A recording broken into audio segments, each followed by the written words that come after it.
Greetings and welcome once again to Roman of the Empire. I am your host, Roman. Today we have this stellar panel put together to talk about the 1954 classic Them. I liked the way this was all set up around the atomic age, and people got weird. They didn't know what to expect, and then you get, Godzilla and mutant ants. So this was a fun watch. I enjoyed it very much. I hope everybody on the panel did, but we'll see how this whole thing goes. So without further ado, because there is a lot to talk about here, let's get rolling into our intros. He is my partner on this channel. He is my wingman. He once stopped me from bombing New Mexico because they had already done it. He is Shield Wall of Dragons. Welcome back, my friend. How are you? Hey, what's up, everybody?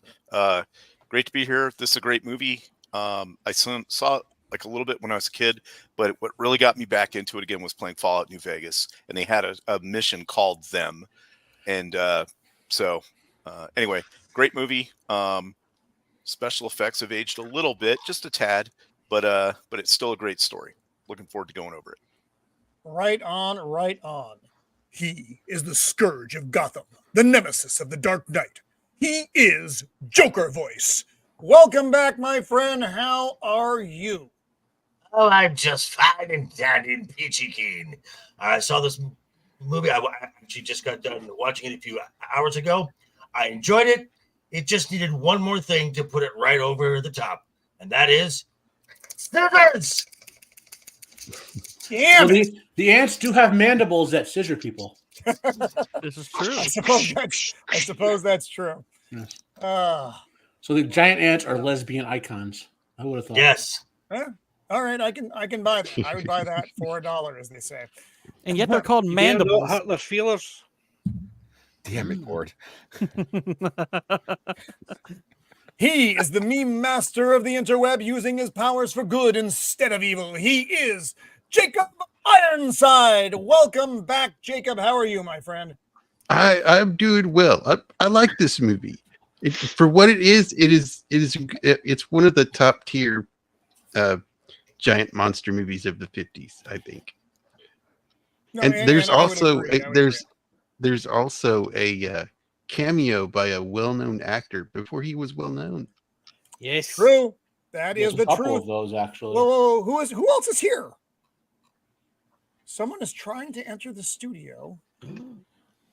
It's a giant ant. I don't see anybody on the. Is there an overage? I thought this was everybody. I don't see anybody trying to join. Who is? Did I send out an extra invitation? Oh God, I wasn't even drinking today. So I got Blair. Don't worry about it. Roman Don't worry about it. That was me. Is that you? Are you trouble with? Yeah, I'm having trouble with. Oh, that's so much better.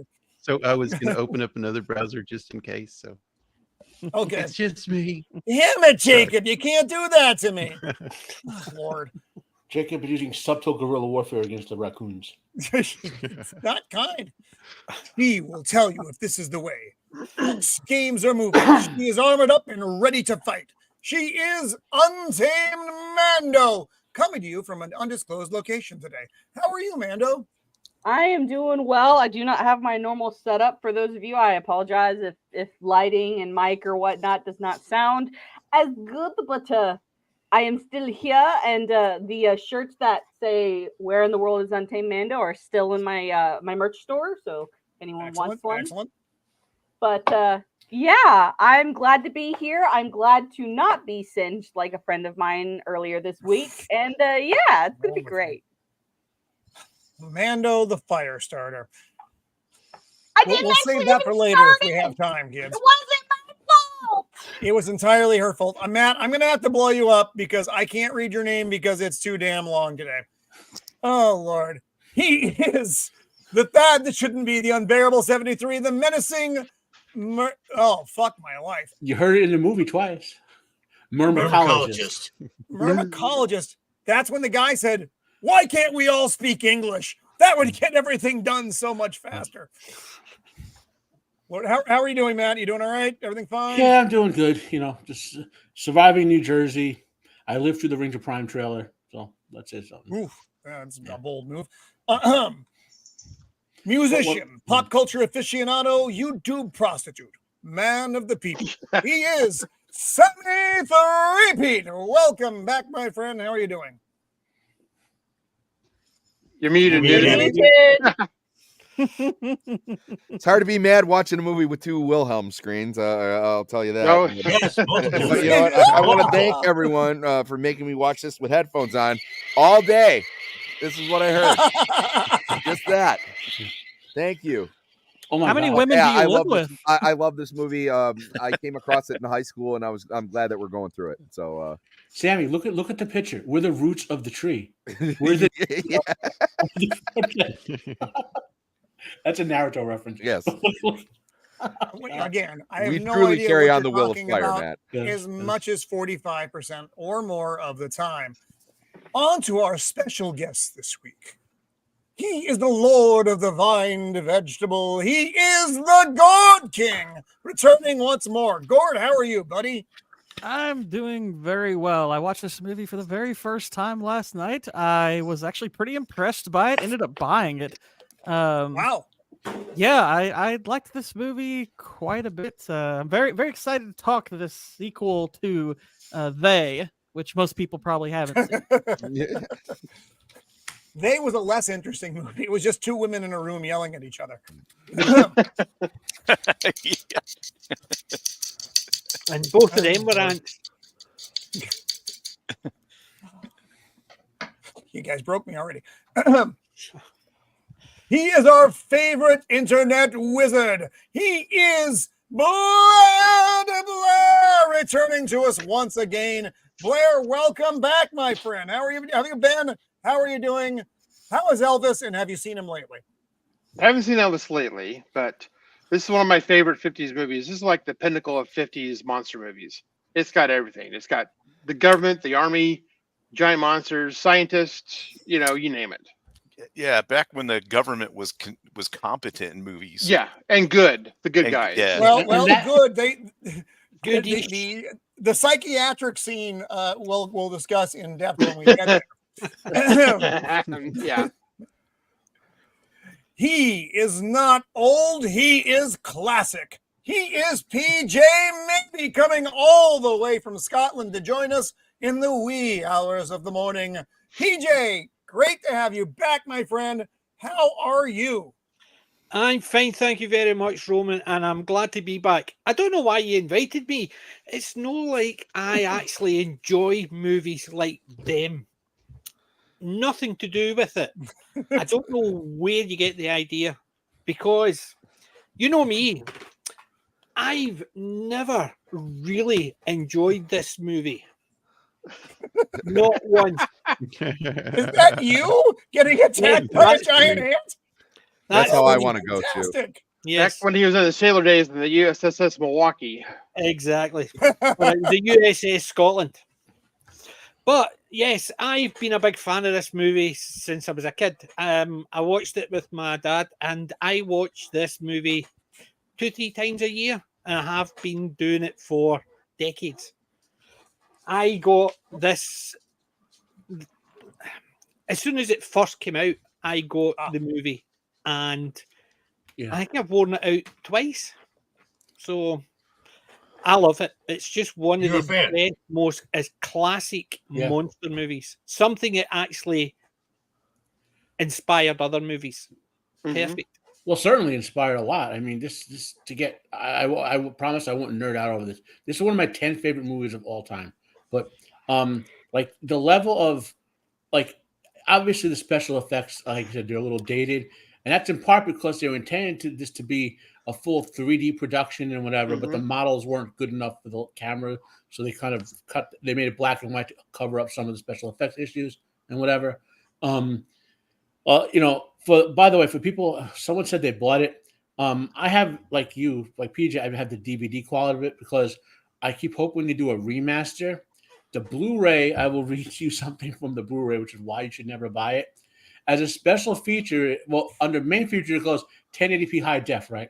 Under special features, may not be in high definition. Yeah. So if you want to buy this, get the DVD of it, and wait till they remaster it someday. Oh my God. Yeah. Well, let's we're gonna roll through, say hi to everyone in the chat, and then we're gonna jump into the mandibles of them. Copa. Can PJ maybe say the word tarantula? Tarantula? I've never said the word tarantula in my life. Tarantula. That's worth the entire show Lord. right here. Yeah, our good friend Dempsey is out there. Is this going to happen quite regularly throughout tonight? Love it. Possibly, yeah, possibly. Yeah. Let's pick on the foreigner. I like the atomic radiation part in line with the air. Yes, I thought they did a very good job with. There's only one part of the movie I have even a minor problem with, and it's so minor that I'll talk about it when we get there, but it's not that big a deal. Jana, hello. Mando, who is making you have a weapon in your fight back? All right, fair enough. She's talking about the scissors. The scissors. Triffids ain't got nothing on them. I see what you did there. That's good. That's clever. I like it. Ducka. Oh, Salty. Hello, sir. Our good friend Salty traveling seat. Cheers, friend. I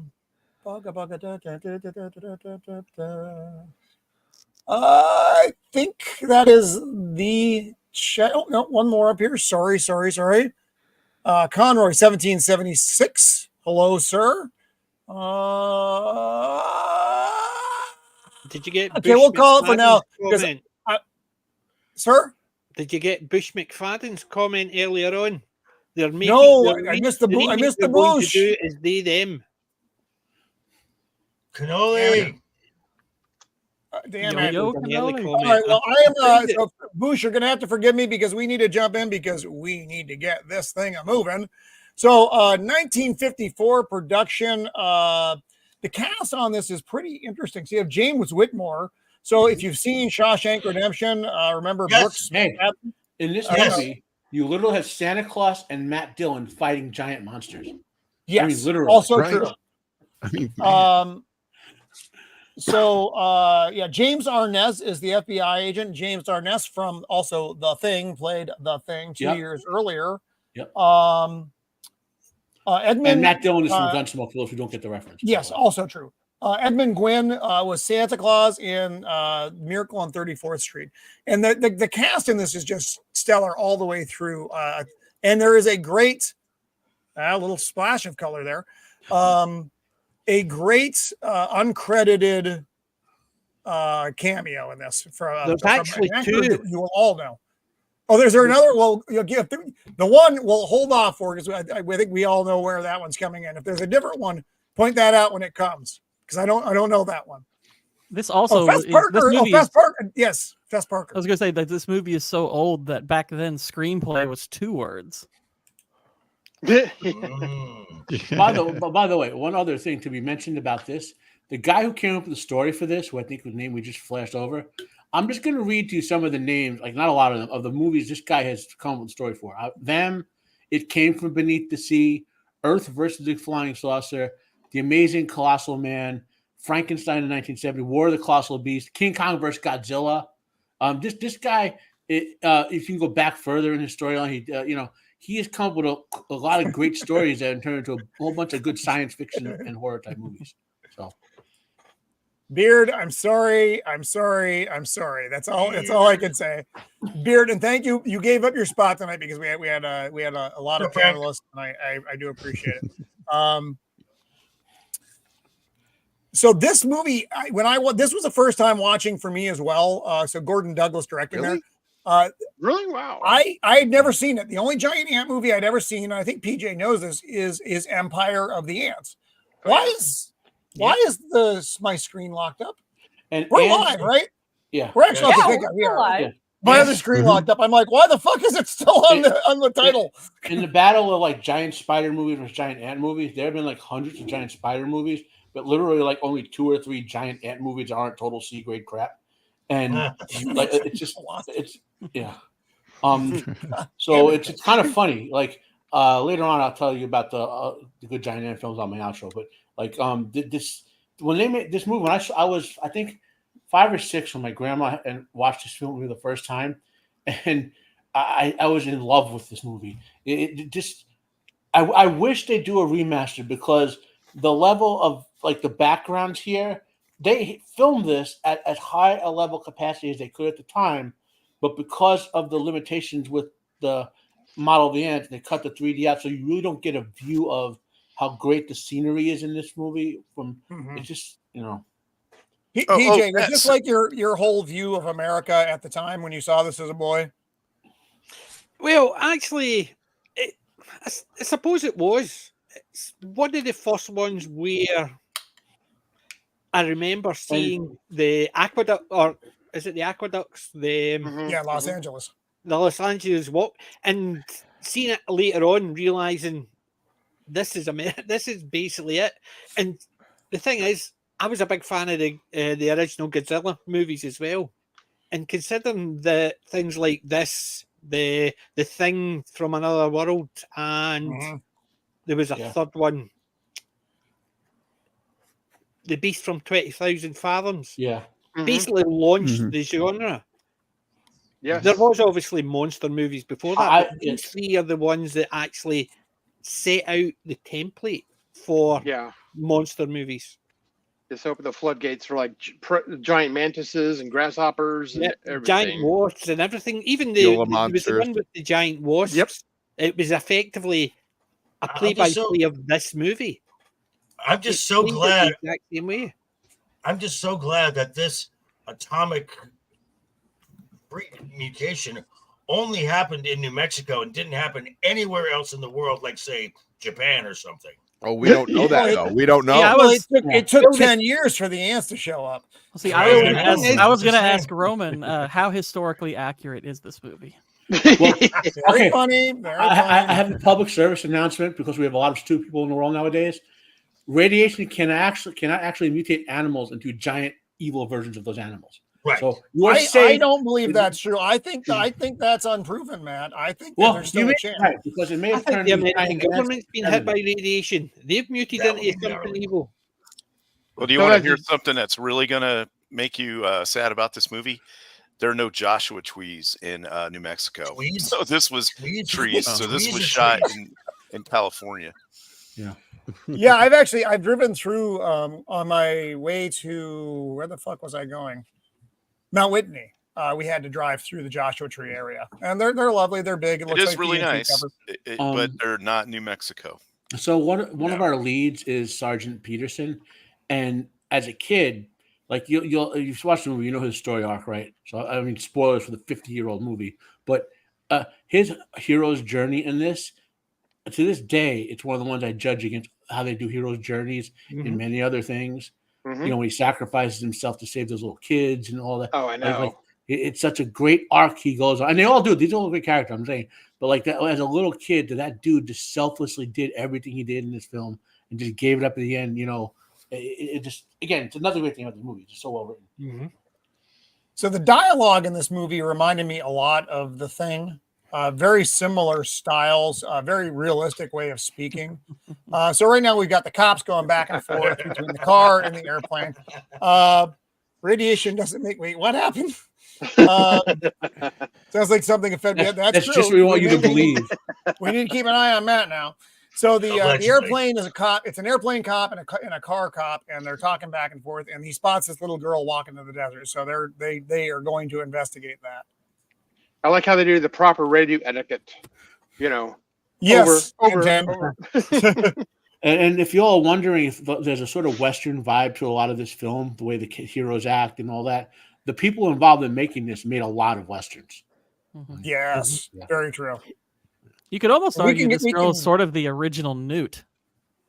I was thinking exactly the same thing. Yes. There are a lot of parallels. I guarantee whoever wrote Aliens watched this movie. Yeah. Oh, I agree. Yeah, I agree. Yeah. Yeah. You can guarantee it. And the part we're coming up to, the introduction of the Ellison girl, I thought was quite striking as well. The way she played that. Oh yeah, was she did a amazing. great job. Oh, And she only acted. And by the way, I was just gonna say newts eat ants. So She, so this Thank this you, Gourd actress, King. this actress only was a child actress who retired when she became a teenager. Basically, Mhm. she. If you want another Santa Claus connection, they did like I don't know, it was a TV movie version of Miracle on 34th Street, not the movie version. So she played the little kid in the TV movie version, and the actor who played the scientist obviously played Santa Claus in the movie version. So. But there's a lot of weird stuff like not weird in a good way. Like if you look at these actors and the creators, like some of them you think, why would they do a science fiction film? Whereas other ones you say that's all they do is science fiction. You know, John Wayne loved this movie, by the way. Mhm. I can see that. I can totally see that. That's So how he now got, the officers. Oh, go ahead, Matt. that's how Peter Arness got the Gunsmoke Oh, job. okay. The Duke saw him in this and loved this movie and wanted that type of character to be Matt Dillon. Yep, there are a couple of characters who are going to wander into you know very well from other things, and we'll get to them in a little bit. Yep. So right now Ben. I mean, this guy's obviously from something pretty big. So. It's funny though. The only thing I knew him from was from Reservoir Dogs, or not Reservoir Dogs. I'm sorry, Shawshank Redemption as Brooks Hadlin. That's the only thing I knew. Brooks was here. He kills himself. He's the old guy, like me. So he's trying to flag down a little girl here, though, because she's just wandered through the desert and she's like clearly in shock. And his reaction to her, I think, is very good, very real. You know, doing the whole thing. And he doesn't come off as like, I don't know, trying to manhandle the child and like be hey, what's going on here? It's just he's very gentle with her, and I thought the whole fatherly. Nice. Yes, that's the word, man. Yes. And if she could talk, she would say, "They mostly come at night." Mostly. Yes. Either that or "How dare you?" Yeah. As a child, I didn't have a father, and his way he behaved with kids appealed to me. You know, so but Whitmore's a great actor. He's one of those lost actors in the modern era that people. You got to go back and watch his movies. Like he was in Tora Tora Tora. You know, he was in some episodes of Bonanza. You know, and those eyebrows. So they're massive. So he gets the call. They get a call saying, "Hey, there's a trailer and a car. Not very far from here. So go check it out." And that's where they're on their way to. I love this car, by the way. Yeah. Mm-hmm. I thought the car was like, man, I told the station I'm like, wagon. this freaking wagon, sweetheart. And then she put the pillow back on my face. But it was pretty cool before that. Also, if you could get a fully restored camper like that now, you know how much that thing would be worth? If it had all the original interiors and stuff. Shit, yeah. Those are awesome. Mm-hmm. So I'm going through. I've got a ton of notes here for this film. I don't want to jump to our cameo stuff too soon. What else do I have here for this? I also like just No, this. all of my notes are about the cameos. That's retarded. Oh well. I really enjoy this scene because they're actually doing like detective work. Like they don't assume anything. They don't have like they're just looking at what is being presented to them, and they have no like preconceived idea of like what the heck is all of this. I honestly think the procedural approach really echoes throughout the entire movie, and that's actually what I ended up really liking about it. They actually wrote a story that, I mean, the situation is really fantastical, but they approach it in a way as of, what if this really happened? I appreciate that quite a bit. It proceeds in a pretty logical fashion. Yeah, especially like they do they talk about they the cash register. present it almost like a documentary style movie. They're basically explaining it as if it was you're watching partly a drama documentary. They're explaining things as they're going along. Exposition that is done right. They're basically going through with the story. They need to give you information. It's not somebody saying to themselves, "Oh, what's that with sugar?" It's basically they're investigating to find the bits of sugar. As far as with the little girl, and the camper, they kind of assume, okay, this girl might be from the camper, and then they confirm it by the baby doll. The baby doll's broken. Yes, and he finds they pieces of the baby do doll. a great job of putting all the pieces together. So they because a policeman would need to confirm, yeah, she is in fact the girl from here. I think she's from here, but I don't know that. And then they find the clues. This is an interesting bit. The money obviously doesn't look like United States currency. Yeah. They weren't allowed to. The law didn't right. change until like 1992 or something as far as when the currency was allowed to look like U.S. currency. I thought that was very interesting. And also note when the trailer, when when they're coming up to the trailer, they're saying this looks like it was pulled out. This is obviously not pushed in. This is pulled out. So it's things like that. I mean, go ahead. I'm just. Well, I was going to say about the issue with the procedural stuff and all, and the behaviors. Whitmore and Arness were both in the military. Both officers of her. I know Whitmore was a Marine officer in World War II. Arness, I think, was an Army officer or a Navy officer. So they brought that experience to how they had these characters behave in terms of proceduralness, orderliness, especially when you got to the military parts of the movie. And there are other actors involved who also have some military service. So, like they took it seriously. Not obviously, it's a giant monster movie, but they took their role. How would these characters behave if this were real? And brought their real, like Christopher Lee does with his experience, in a lot of movies. Or did, I should say. Obviously, they all passed away. It was the same later on in the movie. See, like a lot of the army, the ones that played the soldiers, like the flamethrowers, they were actually actors who had served using flamethrowers in the war. So they basically got them so they looked as if they knew what they were doing because they did. But this isn't that long after World War II. It's not. So a lot of these guys had served. It also translates to the characters themselves, like these cops and the FBI guy and everybody. They're like, well, how does this guy know how to use a bazooka and a flamethrower? Well, because they were in the war. Yeah, exactly. Well, and also, Shieldwall, I know you and Roman were in the military. I don't know if anyone else was. But like you guys can probably attest to this. One of the things I know my relatives told me this. One thing they train you on is how to work together, but in a way that you don't kill your fellow soldiers when you fire and move. Yes. And when we get to that scene, they incorporated a lot of real aspects into the way that worked. And we'll hop into there in a minute. Yeah. This is when he brings in the sugar cube. He's like, I don't know if this means anything, but I found this over here, and there were a few more. This is kind of, it's not where it should be.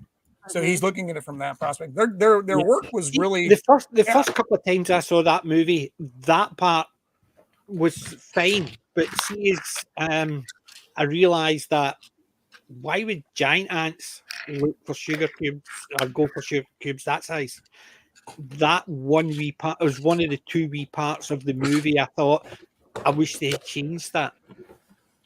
Just because the size of the sugar cubes. Later on, when they do the sugar heist, I can understand. Yeah, that makes sense. But it's a whole box of sugar cubes, not just one. So, but it's, even at that, they're just following. Sorry, I was going to say from the scientific point of view, they don't know that they're giant ants. They're just following the sort of. No, I'm saying that's what I'm saying. When I first watched it, it wasn't an issue, but I'd watched it multiple times. It's the one we niggle for the person who made the movie, not for them at all. Pardon the pun. Not for the two guys. It's like sharks with blood in the water. I can see them like coming across the camper and going after the people, then finding the sugar, maybe. Mm-hmm. Well, they're just following not just going after the sugar. Right. Yeah, they don't know. They don't know if it's a ton of sugar or some sugar. Yeah, so it was just that one wee thing. It was a wee bit niggly for me later on after I'd watched it multiple times. It was never an issue. It was just the sugars were so small. Here we get the footprint or the print. They don't know what it is. Now, this was interesting. So he asks for a fingerprint and moulage crew to come. Moulage are the people who do the casting. So I didn't know what that was called. That's what that's called. So when you hear it in the movie, it's the guy who does the casting. That's also a term for when they do like accident training. when they put makeup on you and like give you like a fake broken arm and all that. That's also called that. It's called mulatto. Really, I did not know that. Yeah. What have you been doing with your secret life? We did it. They used to do it in the military all the time. No, you guys did things a lot differently because you had money. We didn't do that. It was like, hey, Jones, get on the ground. You're dead. Okay, and that was it. You just assumed Jones was dead. He didn't have anything to prove it. This, again, we're going into the aspects of the movie that I love. The minor, the little conversation, just the basic bitch conversation. Hey, Ned, how's it going? How's the wife and kids? Oh, doing good. Got one more on the way. You know, just real natural shit. Mm-hmm. They did that throughout the movie with that type of thing. It was, in effect, it was just people talking as they were waiting. They weren't just all standing there and like, have you got a match? Yeah. Yeah, this guy, he got a match. That stood out to me. Yeah, it means nothing to the story, but it's just normal. It's how people would act normally. And this guy, he's been in stuff. Oh yeah, yes, he's been in a few things. Ambulance man. Sammy, do you have your sound effect ready? Oh yeah, hold on. Just gotta. Sorry, I should have cued it. Oh no. It's the next media commercial. That is not the way it sounded. There we go. There it is. It's gonna be my new alarm. So everybody watching, if you haven't seen the movie, that noise, that means there are ants present. Now, the first time they see this, they don't know that. They think the guy's like, what the hell is that? Is it the wind? And the little girl sits up, though. They don't see her sit up. It's like almost like a horror. It's like a classic horror kind of trope thing. She sits up. Is this where the acolyte stole that from? Having and this is excellent. Sit up all the time. This is excellent direction to the way they film that, the angles and all. Yeah, and not all child actors are like created equal. This little girl is acting her ass off in this scene. Yeah. Someone already brought up the comparison to Newt. And I agree wholeheartedly. Now, this little girl isn't in the movie nearly as much, but for the little bit you get her, she is awesome. She is not just a dead child actor going through her parts. Hey, oh no, it's a scary ant. She's actually, Anakin. She only has one line, I think. I don't know what they showed her. The kids in this movie were really good. Even the two boys later on. Yes. Oh, yeah. Yes, the three of them. So the three main kids in this movie were excellent, and whoever directed them did a perfect job. Yeah. I wish their dialogue coach would have been a bit better, or whoever wrote the lines for them would have been a bit better. But that's another story. I love how these guys show up in the desert with a suit and tie, hat, the whole thing. Yeah, no, he's got like buckles. But he's got cowboy boots on, though. Yeah. That's how it was back then. So he's asking him, Peterson's asking, do you know what that is? He's like, I have no idea. He's like, well, hurry up and get it done because there's a sandstorm coming in. And they're talking about the little girl going to the hospital, but they're going to go check out Johnson's general store, Old Man Johnson. The hero in the red shirt. You're right. Yes, this is a red shirt moment. So for I think his name is Blackburn, something. It's Blackburn, I believe. Blackburn. Yeah, Ed. I think it's Ed Blackburn is Ben Peters' partner here, the guy who isn't the sergeant. These little kinds of stores, they were all over the place in New Mexico back then because they didn't have like Walmarts or anything, and a lot of places in New Mexico are remote even now, little tiny towns and stuff. So this would be it, and it would be like on the side of a road near a major highway or something. I just have one thing to say. What? This is something that I was like, okay, that's odd. They're going into this store right here. They're looking around. They see Gramps as his body's crushed and demolished. They're in the same room and they're like, hey, look at this. And the entire wall on the opposite side of the room is completely taken out. Wouldn't that be one of the first things that you noticed? I thought they had to walk through to the back office. Yeah. No, it wasn't the it's in the scene scene right because here. I'm sure they walk through. Yeah, it's once they go through the place, like, oh, here in the back, the whole wall's gone. Because I think that was more like a storeroom, I believe. Yeah. I believe. Now, it's hard to say because the scene is kind of dark and the movement isn't necessarily clear because it's not a very big building anyway. No. But he pulls out, he was getting ready to send Ed off, and then he sees the gun all bent to shit on the floor. It's like, well, that's peculiar. And then They check the cash register too, and they see there's no money taken. Right. Did I skim past that? Oh, I think I may have missed that. So they look at the cash register and it's full of money still, and they're like, "Well, this isn't a robbery," which, duh. And Just then like they find all the money in the RV told him that was not a robbery. So what that does for the viewer is it takes in or it takes away motive. You know, it's not there's the thunder. Oh, good. Or it's giant ants outside my door. It's it takes away motive because that's what they're looking for. First thing they're looking for is there's a body. What is the motive for this? It's obviously not a robbery. The place is trashed. So what the hell was it?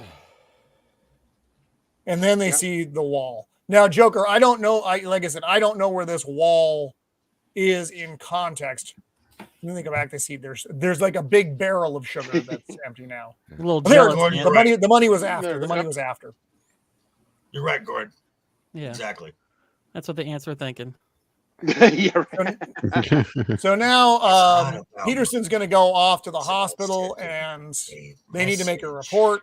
All the stuff, and Ed is going to stay back and watch the place. I like what Ed does here, though. I think it's really interesting when he starts hearing noises. He starts shutting off the lights to make sure he's not coming in with the lights behind him. Mm-hmm. No, and I also think this is probably from like the writer's point of view. If they were in the war and they heard people coming, they were killing the lights so that they were not visible. Yep. You're not an easy target. And this is great. This is the off-scene death that's fantastic. He goes out, he draws his gun, and then you hear him shoot, shoot, shoot, and then scream, and then it fades into the next scene. The first Wilhelm scream. Yeah. Yes. Yeah. Yes.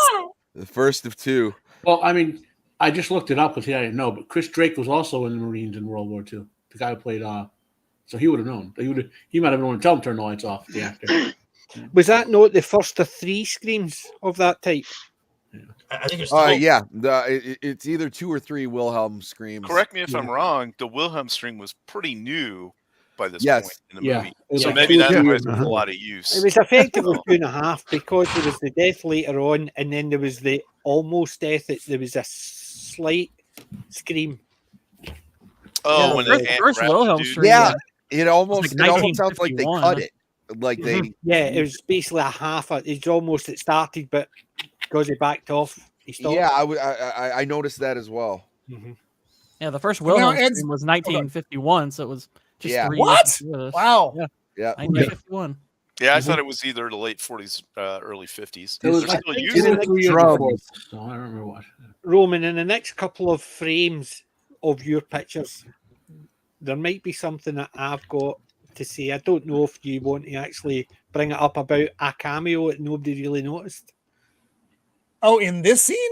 It's not in this scene. It's just before the FBI comes in. Oh, okay. Yes, I did not notice another one. So yeah, let me know when we're there. So It right is now, so obscure, and the only reason I knew it is I read about it about 3 4 years ago. You know what I mean? It was that obscure. You guys notice this is New Mexico in the summer, and these guys are all wearing black. I know, my God. No one is dressed appropriately for the weather here. I know, right? So right now, the captain is he's not giving him the business. He's like, look, man, it could have been anyone. He was the one who was left behind. It's not your fault. Just it is what it is. I love when he asked the moulage guy, he's like, so have you identified what it is? He's like no. He's like, okay, so we got nothing. We got all this stuff and we got nothing. And they're like trying to rule out, homicidal maniacs. And the sugar, he's like, that's nothing either. It's going to be nothing. Because it's just so bizarre. They can't put anything together that would be like a normal, your normal kind of trifecta of, motive, place, person kind of stuff. It's just like we got all this shit and some sugar and this weird freaking print that Slappy here can't identify. And the good thing is they didn't jump to obscure things it could be. No. They basically, as far as they were concerned, they're Mountain looking lions, for actual evidence to say who committed the crime. Yeah, they talked about mountain lions maybe for the print. They talked, like I said, they were looking for motive for robbery and all kinds of stuff. They couldn't figure out, The psycho was the best one because there was no rhyme or reason to it, which I thought was really good. It was just, if nobody actually has got a reason to kill, then they must be psychotic. So, yeah, mental institutions. They checked mental institutions too, breakouts and And this is where they do a good "why is this happening" piece. The trailer that was destroyed in the desert was occupied by an FBI agent who was on vacation. Yeah, so that gives them a reason to bring the FBI into this. It's not just the FBI is brought into this; they are brought in because an agent was killed in this. That's why. Yeah. And again, that's really good writing. Right, pause there. That's the point I'm going to see. You recognize anybody in that scene? I do not. No. Is that the tall man? Is that Fred Gwynn? Right, I've just shared a picture, which is that picture. Oh, okay. Yeah, that's this. Yes, or is this? I'm going to add this age. Hopefully, this doesn't screw me up, PJ, because I'm not very good at this. Okay, so who are those gentlemen? Dick York or Dick Sargent? I don't know which one. Dick York. It's Dick York from Bewitched. Ah, holy shit. I don't know who the actor is, but 2 scenes before this, like the way these films are, in the background actors, you'll see guys 30 years later. There's 2 later on as well. Yeah. The guy with the sugar was a very well-known actor. Became an actor of prominence. Roman, and go then back I think it was the drunk tank. This guy right here. That guy, the guy with the white shirt and the black tie. Oh, the guy, the Moulage guy. He's another guy. I'm trying to remember his name.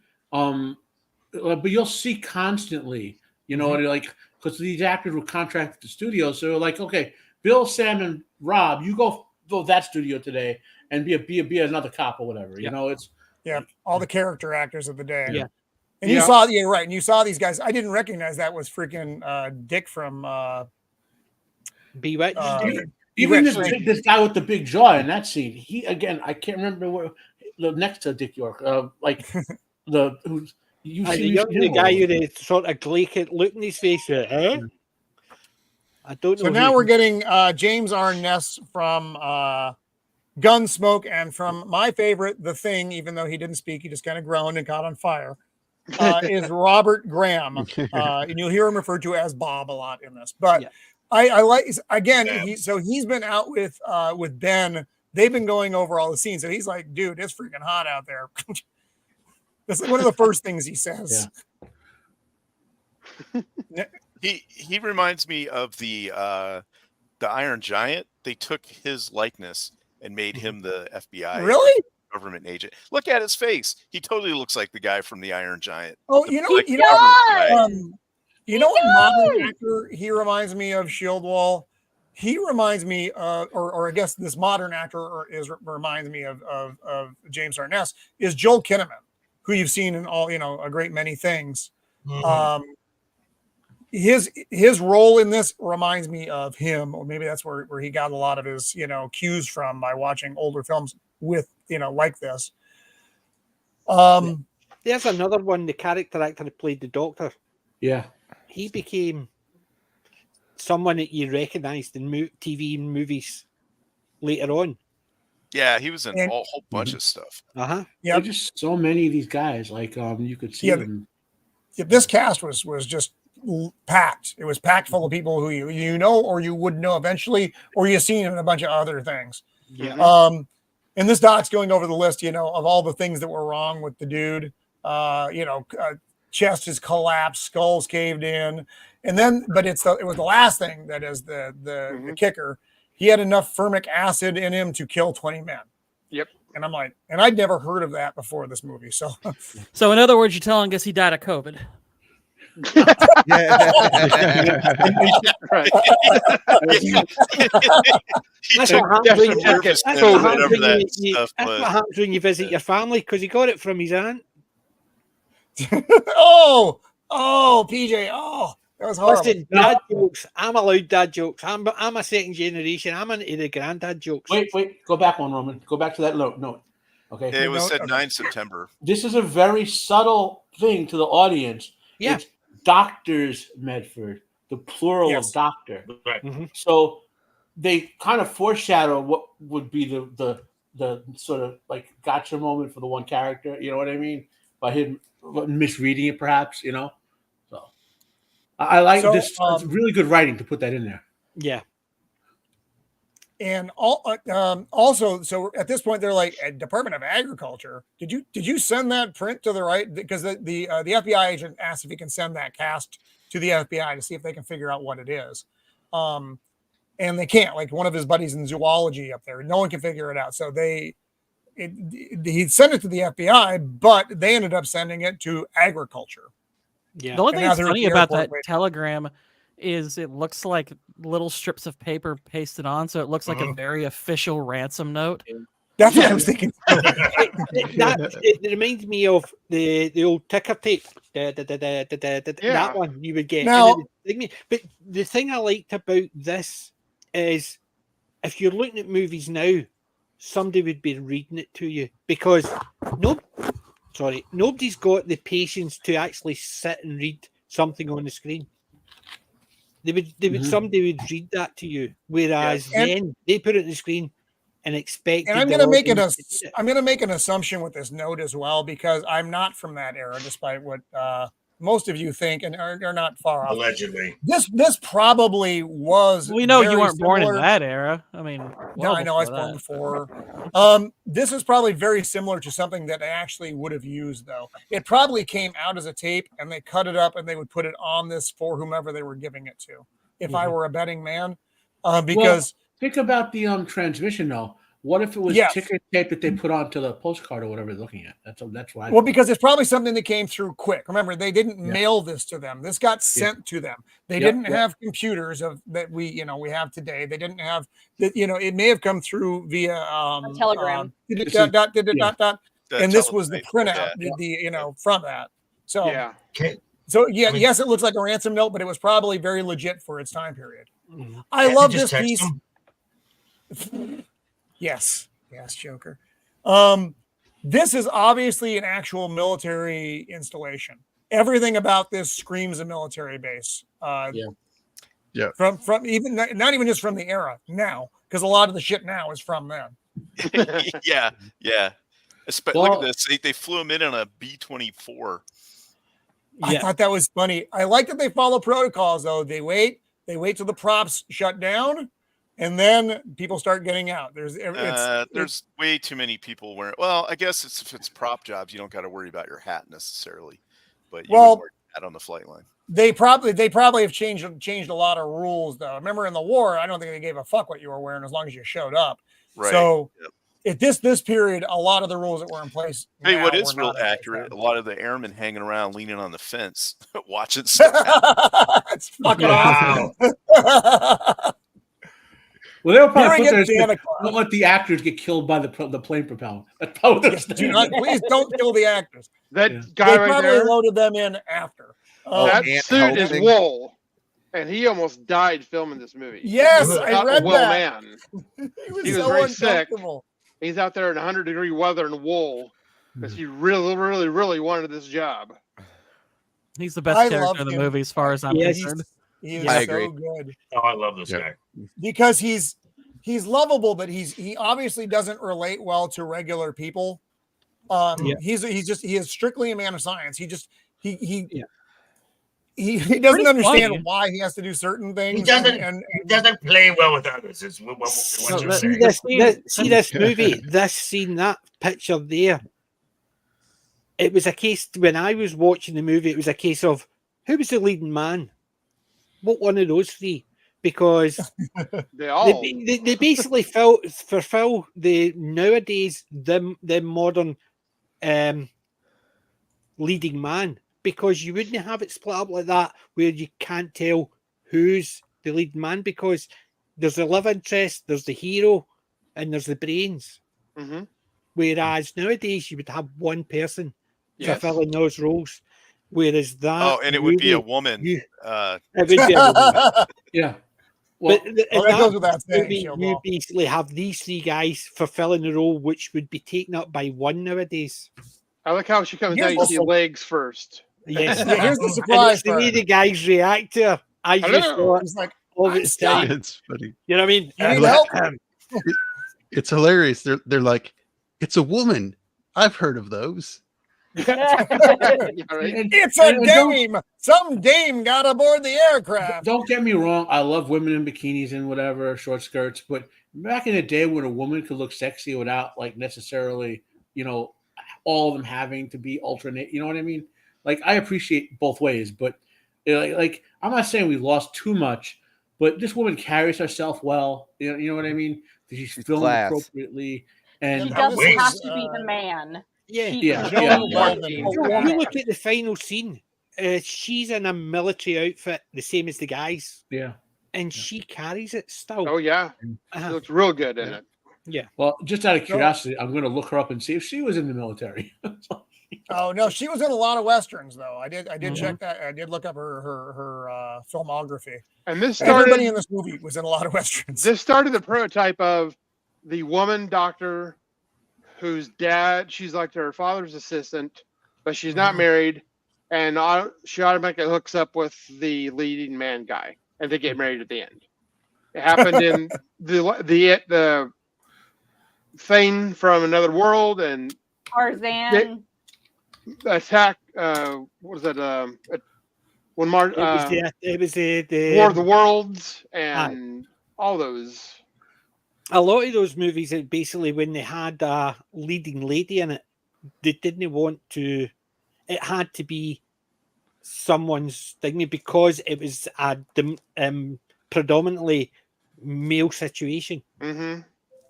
and to bring it in, they had to be the relation of someone, and yeah.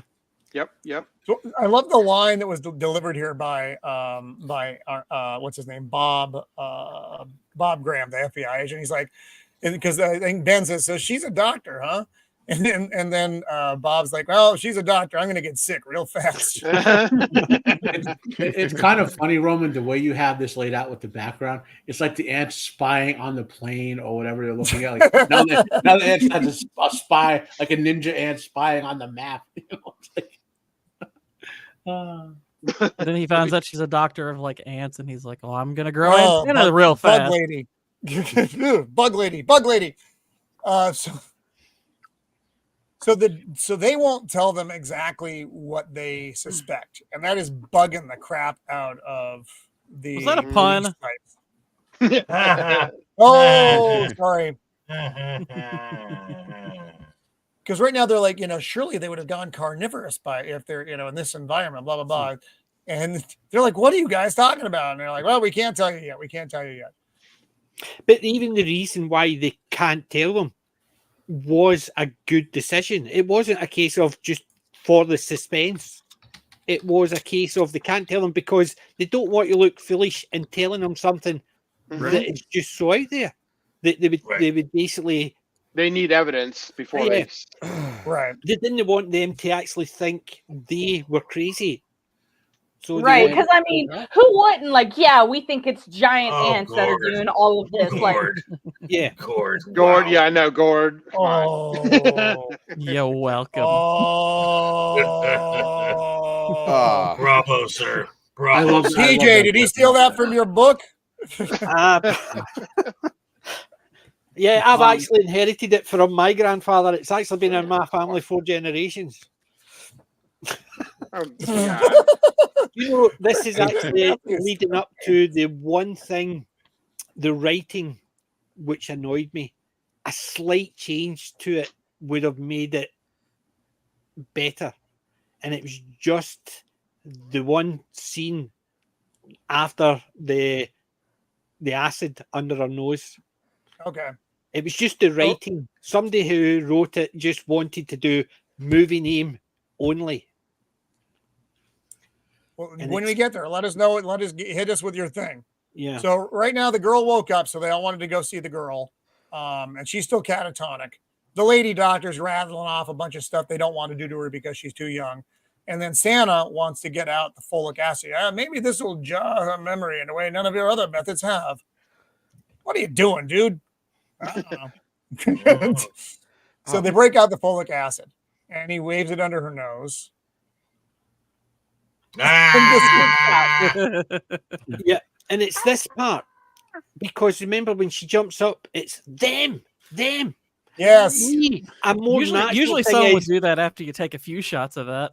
Yeah, but the more natural way of seeing it was don't let them get me, rather than just shouting them the name of the movie.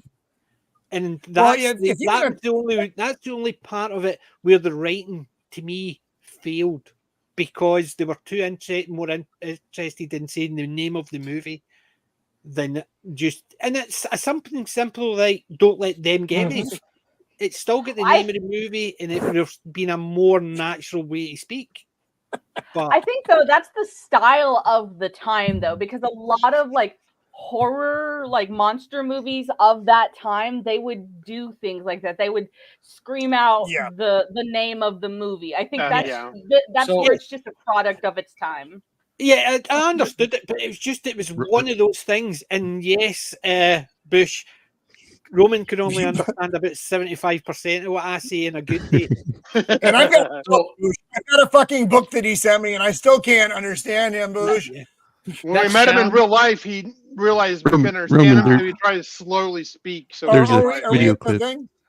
When Roman met me in real life, he actually initially had thought that there was something wrong with his speakers, but until he realized it was the way I spoke. It happened in real life too. So when we were in Vegas, it was our last night in Vegas. It was me, Shieldwall, our buddy Tom, and my son John in a bar. Shieldwall, yeah. And Tom was sitting between me and PJ. And PJ said something because Tom's in the middle. All I could do is, and I'm like, Tom, what did he say? He's like, fuck off. I'm like, oh, okay. Do you have that picture?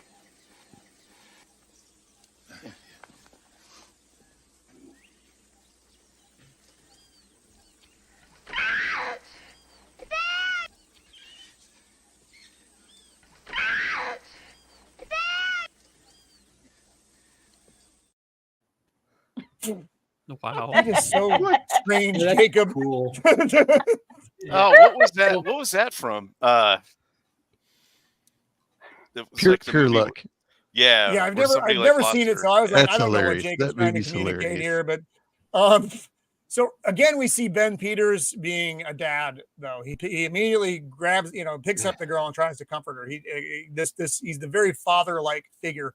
The old man is unrelatable as a dad, but Ben Peters is very much relatable as a dad. Yes, and even in this scene, although I don't like the dialogue, the girl just sells it.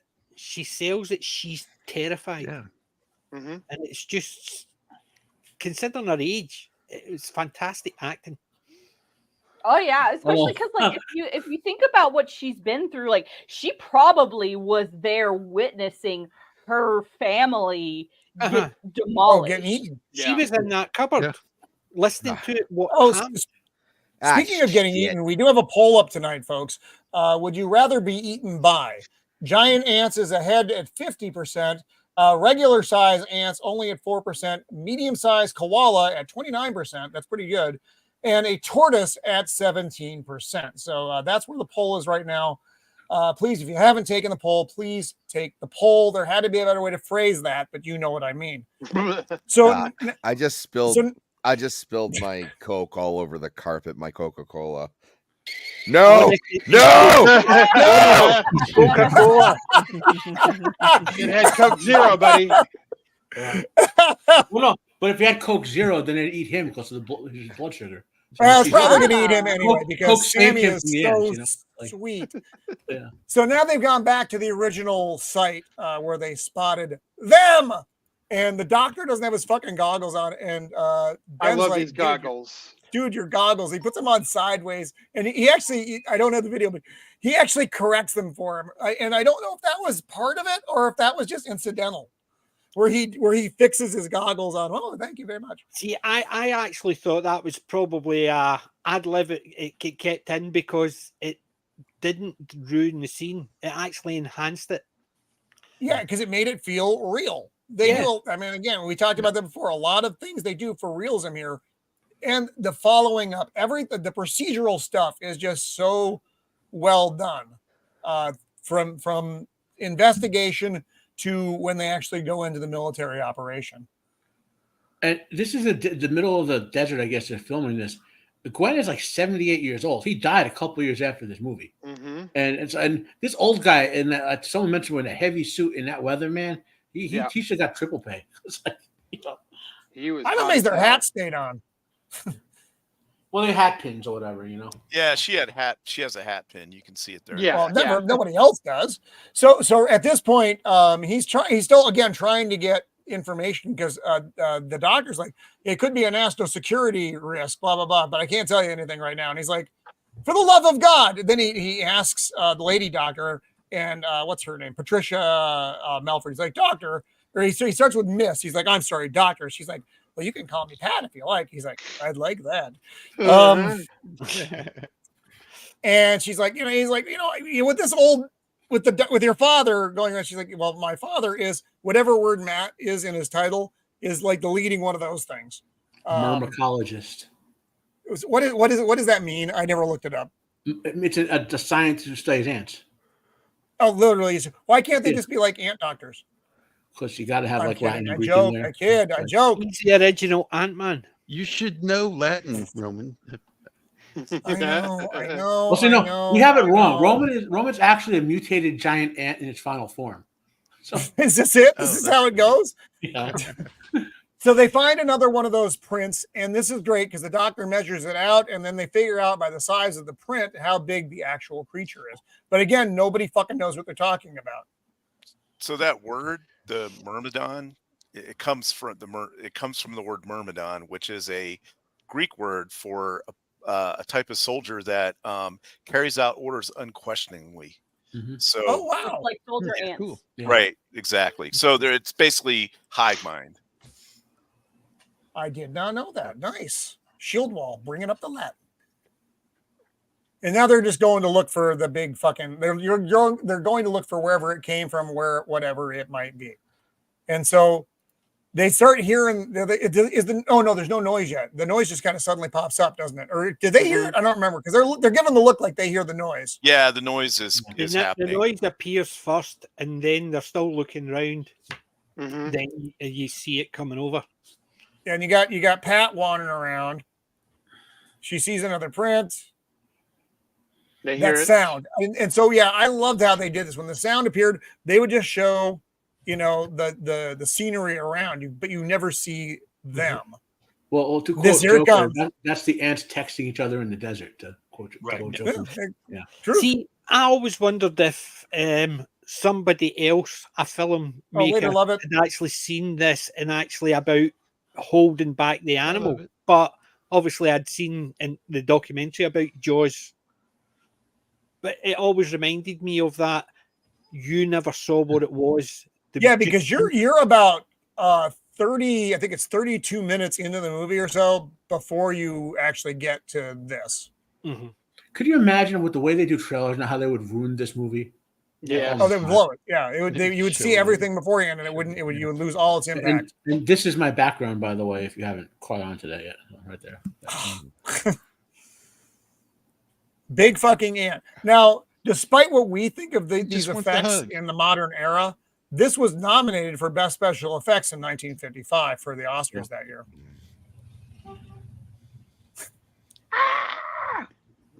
Big fucking ant. It's dated, but I actually kind of think it's still fairly effective.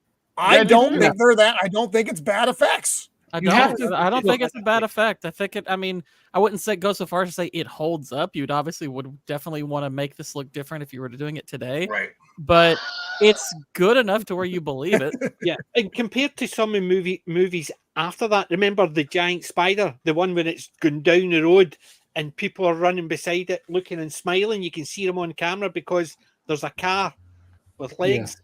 Yeah. Mm-hmm. It's things like that. you saw that, it looked at the time when you saw it, it looked really good. Go Roman. Sorry, but don't go forward. Just when he's go back 2 scenes, like maybe 3. Well, the one imagine if they had done it in 3D with this scene. Yeah, and that's why they obviously think me, because you look at a few of the scenes, it's just coming straight. Yeah, it's like right in your face, that whole 3D thing. Yeah, but the fact is, we saw that. Well, it depends when we saw it. Obviously, some of us weren't around when it was shown. Even me. I know I'm old, but when I saw that when I was a kid, that was fantastic. The giant ants. The reason I love this movie is that used to terrify me. I used to have dreams of ants crawling up the side of our building. We stayed in a tenement 4 high, and it was about 30 thingy. So it was a big building. But I always used to make sure my windows were closed, as if that would make any difference against that. I used to have nightmares, but it's still the best movie I've seen, because any movie I saw after that, you can see that's that's a car with TJ, did you see this in the theater? Like a reshowing, or did you see this on TV with your dad? It was on the TV. So that's, I think you and I, old American stuff on the TV at night, and after the watershed, 9 o'clock, you could show anything that was kids friendly. After 9 o'clock, the watershed, you could show things that were scary or risky. And I used to stay up. My mum and dad used to watch all the old American movies, so I sat and watched them. Do they have go ahead, in Scotland? I mean, seriously, do they have fire ants or stinging ants over there that actually attack you? Just pretty much everywhere in America, you can encounter ants that will sting crap out of you. And you don't get any fire ants or stinging ants, no. So, PJ, do the ants, instead of making that noise that the ants make in this movie, would they be making a bagpipe sound? No, basically, it's a more short noise. It's called that. Well, there's one ant with the bagpipe just playing as the ants march. He's in the background, the other one's in. Yeah. Basically, the last part of its body just keeps on moving up and down, and the music keeps coming out from its legs.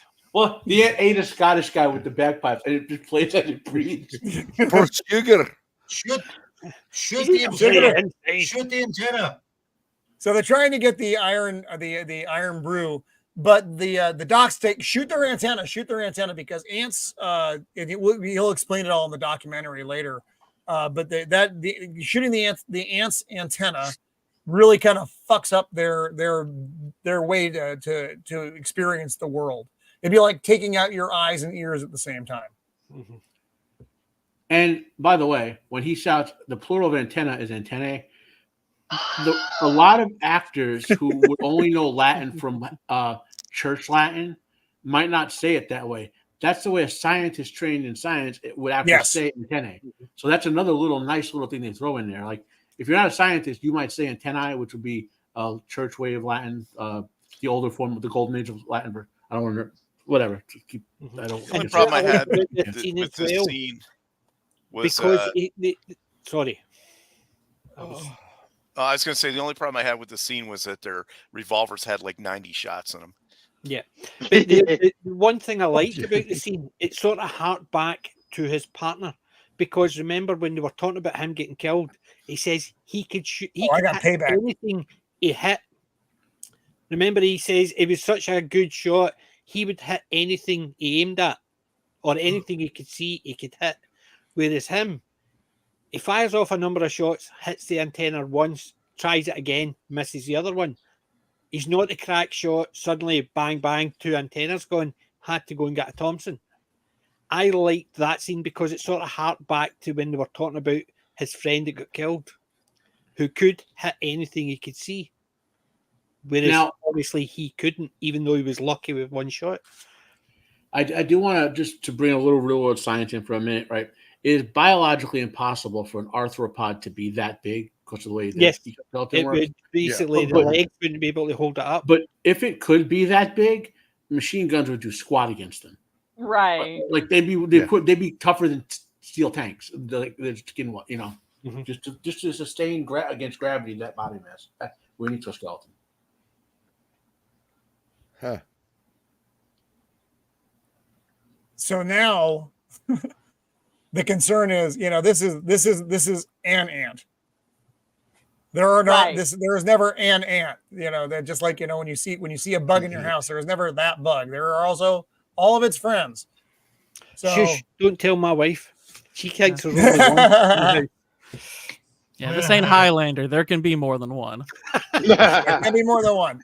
So now he's talking about the way the ant kills. It rips apart its victim, but the stinger is where the folic acid is. When they talked about the victim being full of folic acid, this is where it comes from.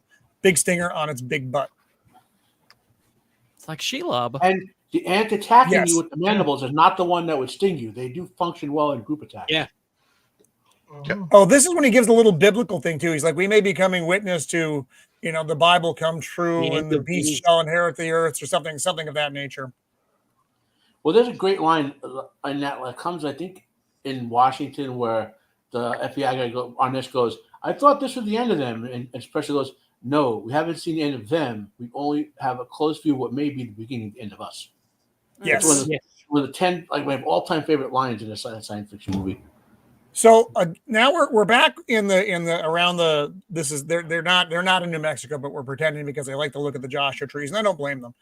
But they're not using miniatures here as far as my eye could tell. I believe that's a real helicopter. These are and it's a general flying them, which I thought was weird, but whatever. Well, I had a problem with that at first. They had to keep it secret. Right. So yes, exactly why, PJ, is that basically they need to keep it down to the minimum amount of people. Although I still don't think a general would be flying. Really. But it saves them a lot of money on extras and all that kind of stuff. In this era of filmmaking, the 50s and 60s, like after World War II and like Korean was ending and all that, the military, as long as they thought the film was promotional in sense towards them, would literally like do this stuff for free for you with helicopters, tanks, or whatever, because it let them train their guys. No, I can believe that. Yeah. So right now they're looking for they're looking for a mound. But they're in the air. They're I don't know if the other lady is in the air as well. If they're on the ground, I don't recall. No, she's they're in an airplane. Yeah, she's in another. Oh, that's right. Yeah. They're in the plane. And this is where you have the kind of humorous radio talk because the old man doesn't know the proper etiquette for military radio chatter, and everybody else does. He's like, no, you got to use your call sign. JJ! They're in a helicopter too. They're both in helicopters. Oh, are they? I thought they were in a plane. I actually think it hovers over the really funny. ant hole. It does. Oh, you're right. Yes. This is a really funny exchange for real, though. They'll keep having to tell him to say over and stuff like that, and he's just getting. Part of a serious part of the movie. They bring humor into it. Yeah, it's a little thing that makes it like a lighter moment that to the seriousness, counterbalances. Especially for what's coming up next. When you see the ant coming out and dislodging. Oh yeah, this was great. Yeah, that's what I'm saying. The humor just before that, it sort of brings it lowers your expectations of the fear. And then this was good because this didn't look fake. It didn't look like a big, paper mache mound. They dug a hole, or there was a hole already there for something else. And I thought this looked really good for especially for that era. This is a real big hole. Mm-hmm. I think I know I was leaving it there. No one jumped in. So there's a pretty decent sandstorm going on here. So they're going to have to do an engine water wash on the helicopter later, which is going to be irritating for the crew. But now she's flying over and get as many pictures as she can. And here we go with the ants bringing out a rib cage. This is great. Yeah. And that's what I'm saying. You think about it. They're looking for the ants. They're heightening it up that they're going to actually find these ants. And then they bring it down, the suspense down with that humor. Then there's they roll officer. the rib cage down onto the skills with the gun and the badge and such like that sitting there. I thought the way they did that was so well done. And I think someone makes the offhand comment, well, there's all the missing persons. It's basically, was it the general or the FBI? One of them basically said that, and I thought, yes, sort of.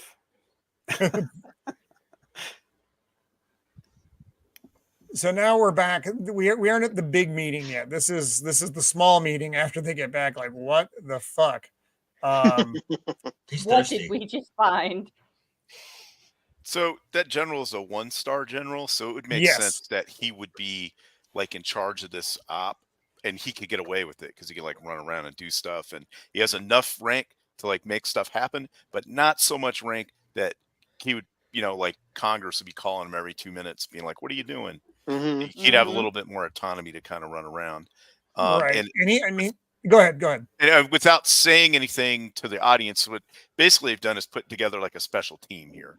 So you've still got the New Mexico State Trooper, which at some point his jurisdiction would end, like when they started going to other places. But because he was part of the process, they could just bring him into the team, and get him permission. But they don't actually go through the process of telling you all that.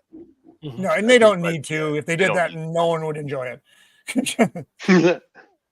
So now the general's like, look, dude, I need. You're being contradictory here. You're saying time is of the essence, but also destroying. What was that? The time is of the essence, but they have to wait. In effect. Yes, because the way the ants operate is they come out at night to forage because it's cooler, and in the day they stay in the mound. And the general is answering to the doc. Those are his orders. Oh, here's where he goes over the ants, the tunnels in the anthill, just kind of pointing out where everything is. It's mildly interesting. The elegant design of the anthill, where they store the eggs, where they have water traps, so that if it gets flooded, they don't all drown, that kind of stuff. What they said next actually always bothered me to the fact is the small team they sent down. Did they not say a normal anthill could be something like 50 meters down under the ground? And yet they're getting into an anthill with 3 of them. So if one small anthill for normal ants could be that deep, what are they expecting with giant ants? Yeah, it could be hundreds of feet down. Mm-hmm. Yeah, I think that's the face he's making now. It could be hundreds of feet down. So this is the military operation scene where they're going to bazooka the ants, and then they drop nerve gas in to try to kill everybody in the hive. And even this part bazooka as well, the ants with phosphorus. With phosphorus. That's right. Yes. Yeah. And even this part I liked for the simple fact is they went through the steps of priming and firing it. Yeah. It didn't just a case of, right, it's loaded, bang.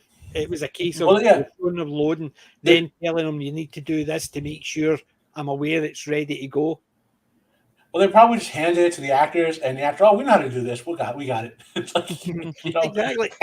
Yeah. You think about it, when you look at modern movies, it's always loaded and just fires. They don't go through the process of how it's done. There's that famous scene from Peter Jackson.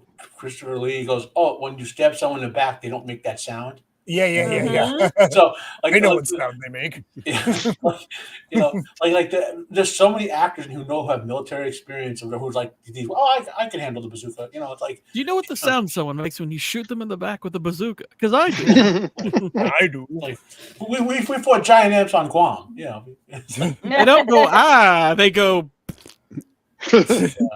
Yeah, we got some good dialogue here too, because the dude's like, "Let's move this along," or tap me to make sure I know I'm ready. And he's like, "I'm going slow. I'm taking this by the numbers. I've never done this before." And then Peter's like, "Well, I've never given orders to a general from before, so we're even." Which I thought he was actually going to turn around and say, "I've never fired a bazooka before," and then you're sitting, you would be. That's what they were effectively make it look like. And you're, how the hell? How does he know what he's doing then? But he didn't. He made the joke, "I've never given orders to the general before," so he's an expert. He knows what he's doing. Yeah, that's because all these guys have been in the military, like in the war.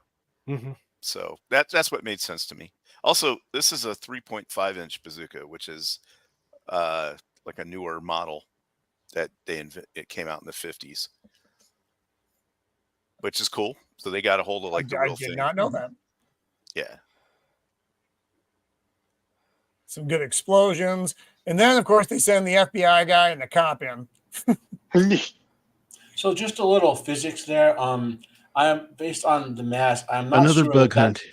That amount of like phosphorus would properly heat that surface up enough to do what they wanted to do.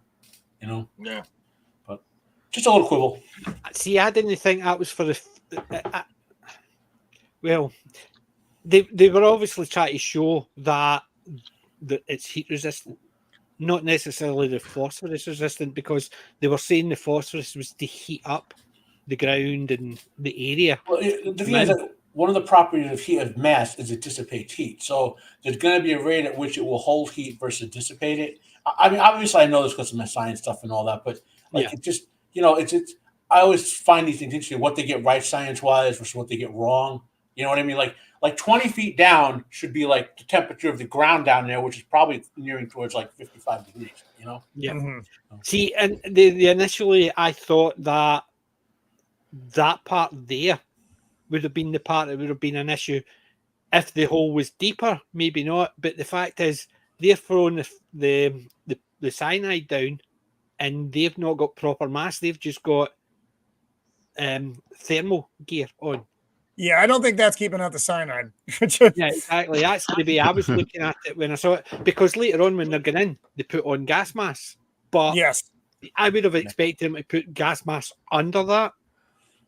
But I thought when they said they were going to just put holding cyanide breath. in there, they were going to put a hose in there and pump pump the they were gas just throwing in. grenades in there like it was cool.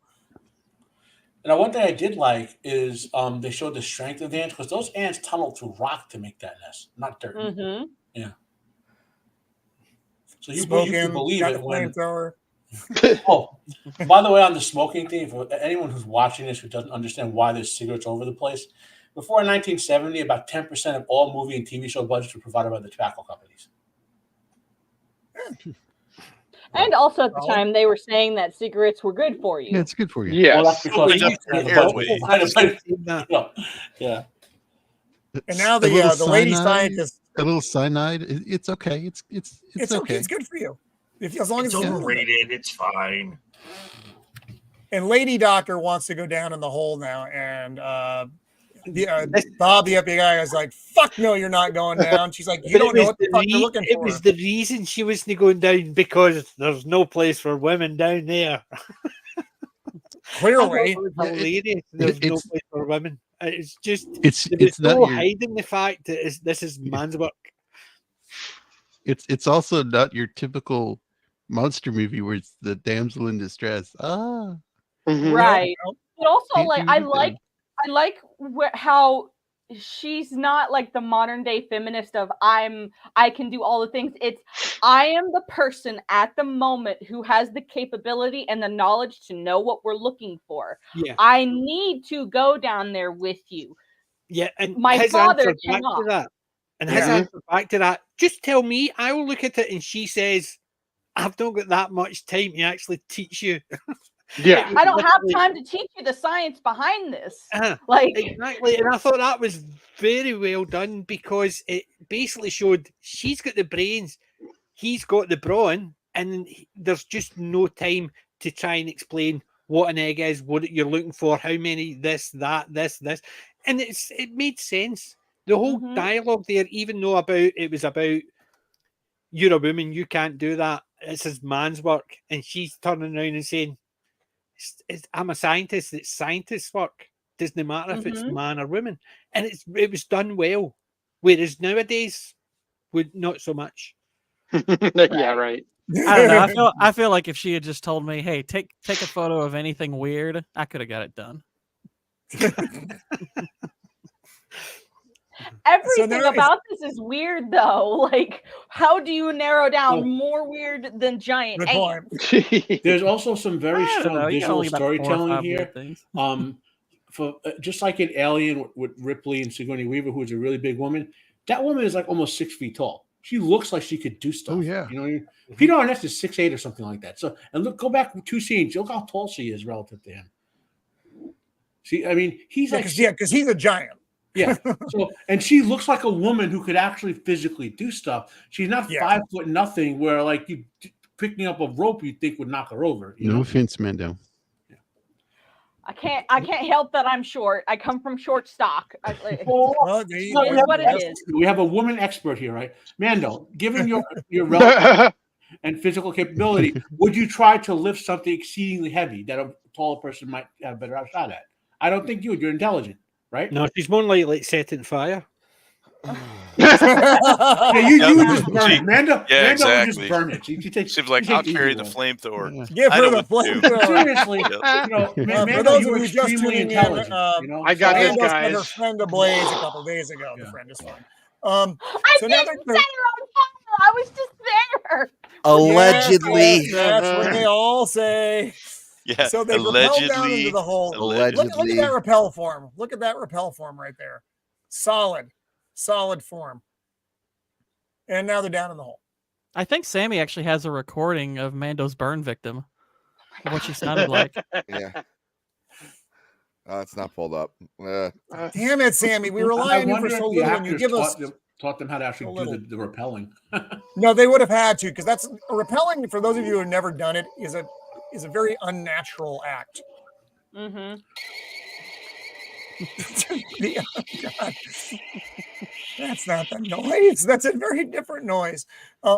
Yeah, when you're backing off, it feels weird as fuck. That's the one. It doesn't. Yeah, so it's they would have, unless you have done it. I'm sure she probably. I mean, I'm sure she hadn't done it. Maybe she hadn't done it. They probably would have had to have taught her, or if they hadn't done it in the army, they would have needed to teach the crew how to do that.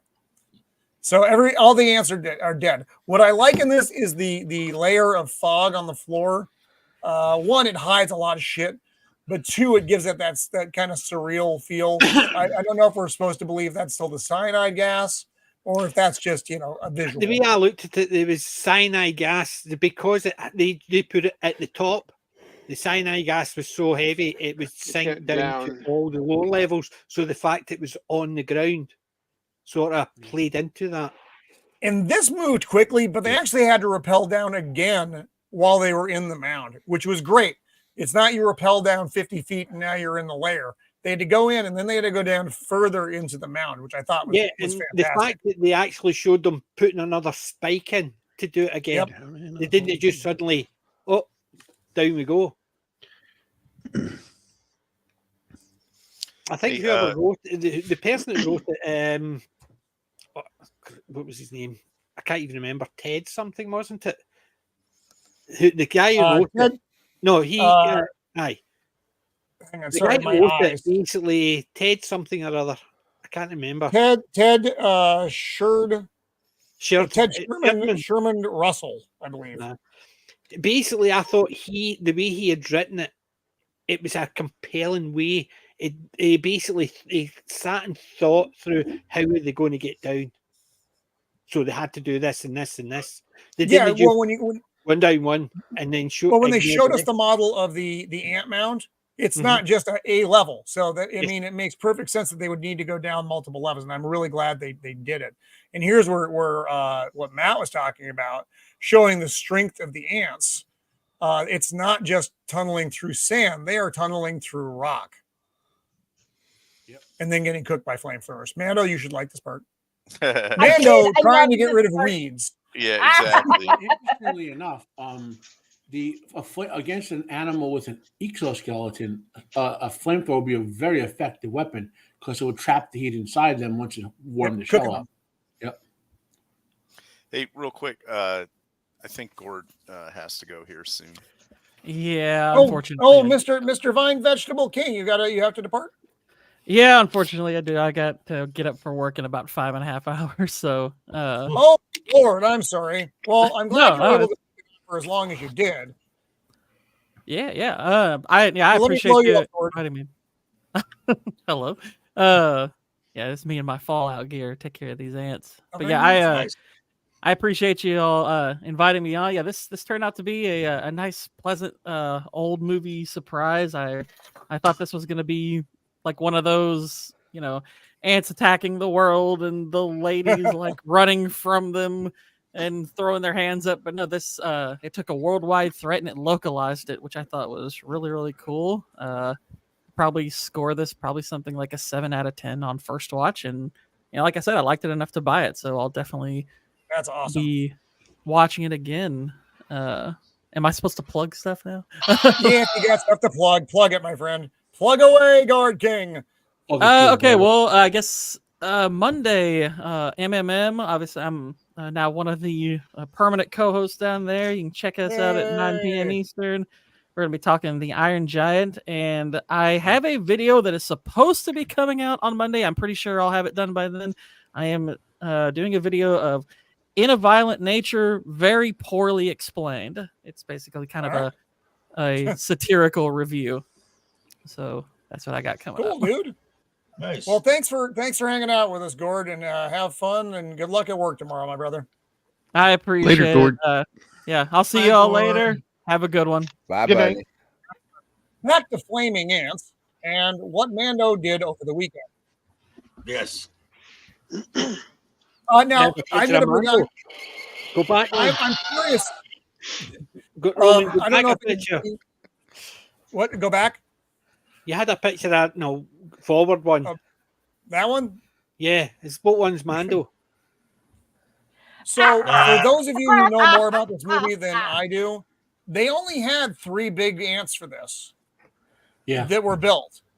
When they're setting the ants on fire, do you think that's just no? Did they have to go through and edit all that? No, they had 3 animatronic ants. Animatronic. Yeah. Oh, the rest of them, the ones that were in fire, were just mock-ups. Okay, got it. So now like we're in the multiple ants here.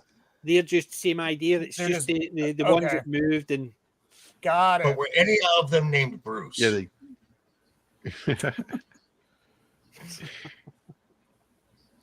They get down to the egg chamber and it's the alien queen. Yeah, no shit. That would have been trippy. But Alien, again, we harken back to Alien. We talked about that earlier with the little girl and the comparison to Newt. The egg chamber and the ants isn't obvious to Alien.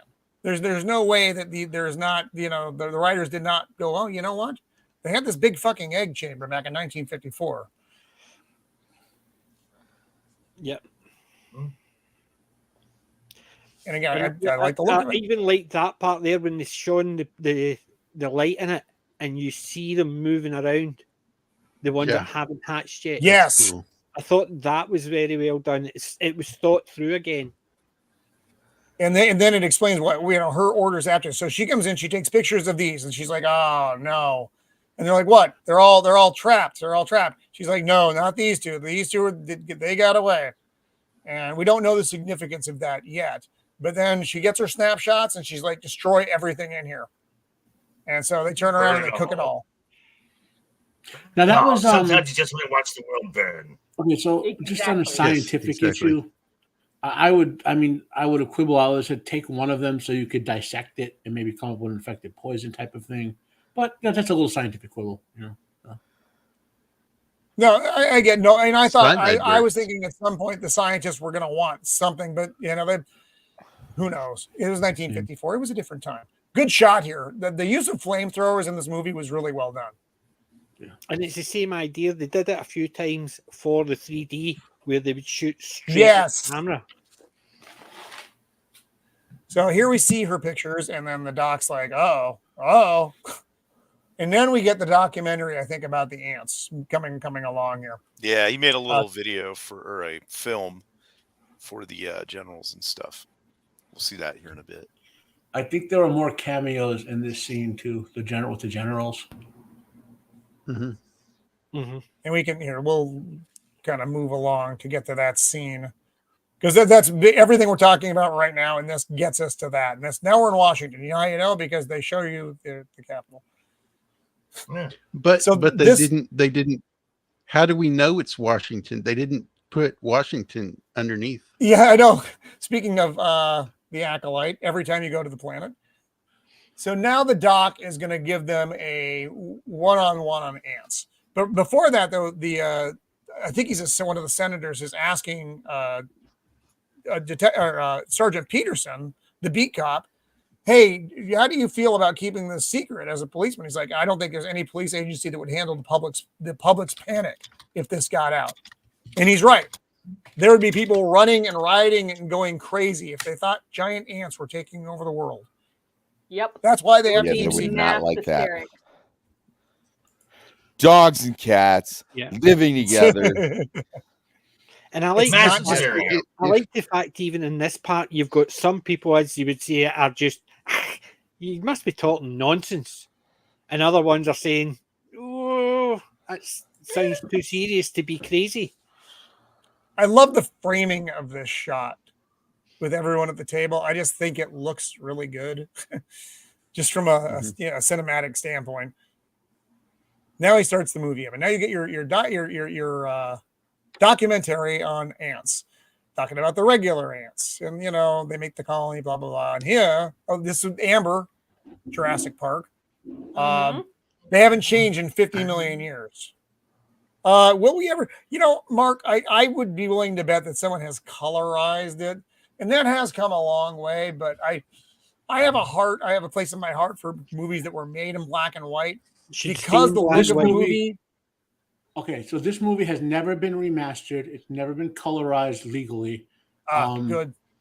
There are some scenes which I think exist in color because of the 3D thing. They wanted to film it in like 3D color and all that, but most of it's not filmed that way. Yeah, because it was designed to be in 3D in color, and then when they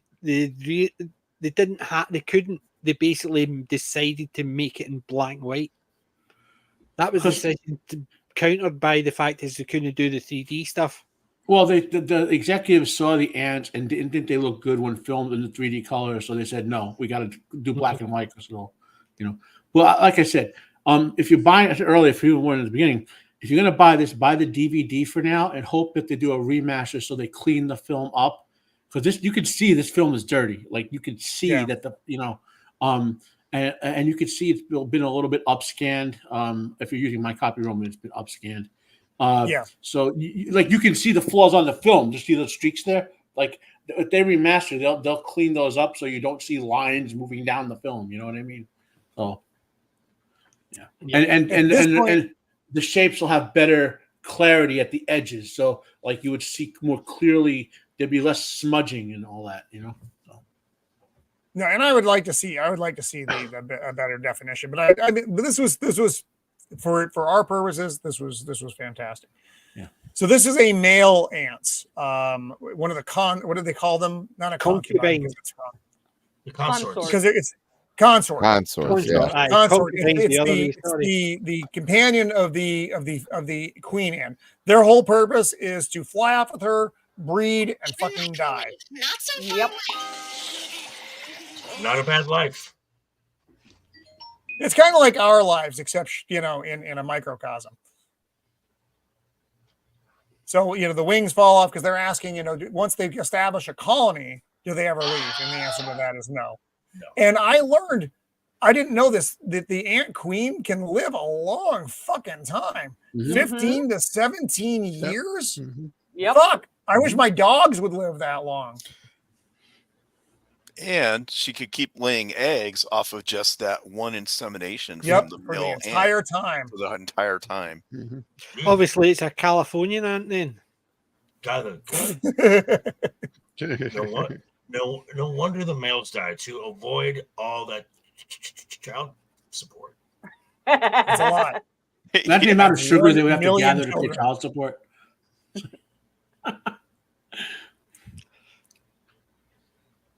Although, interestingly enough, given their size and the amount of sugar they would need to eat based on how the movie sets them up, I know. they might starve to death if they made too many. Like they might self-eliminate. You know what I mean? I think they said that early on. Beginning, they would turn early on about that's why they went carnivorous. Yeah.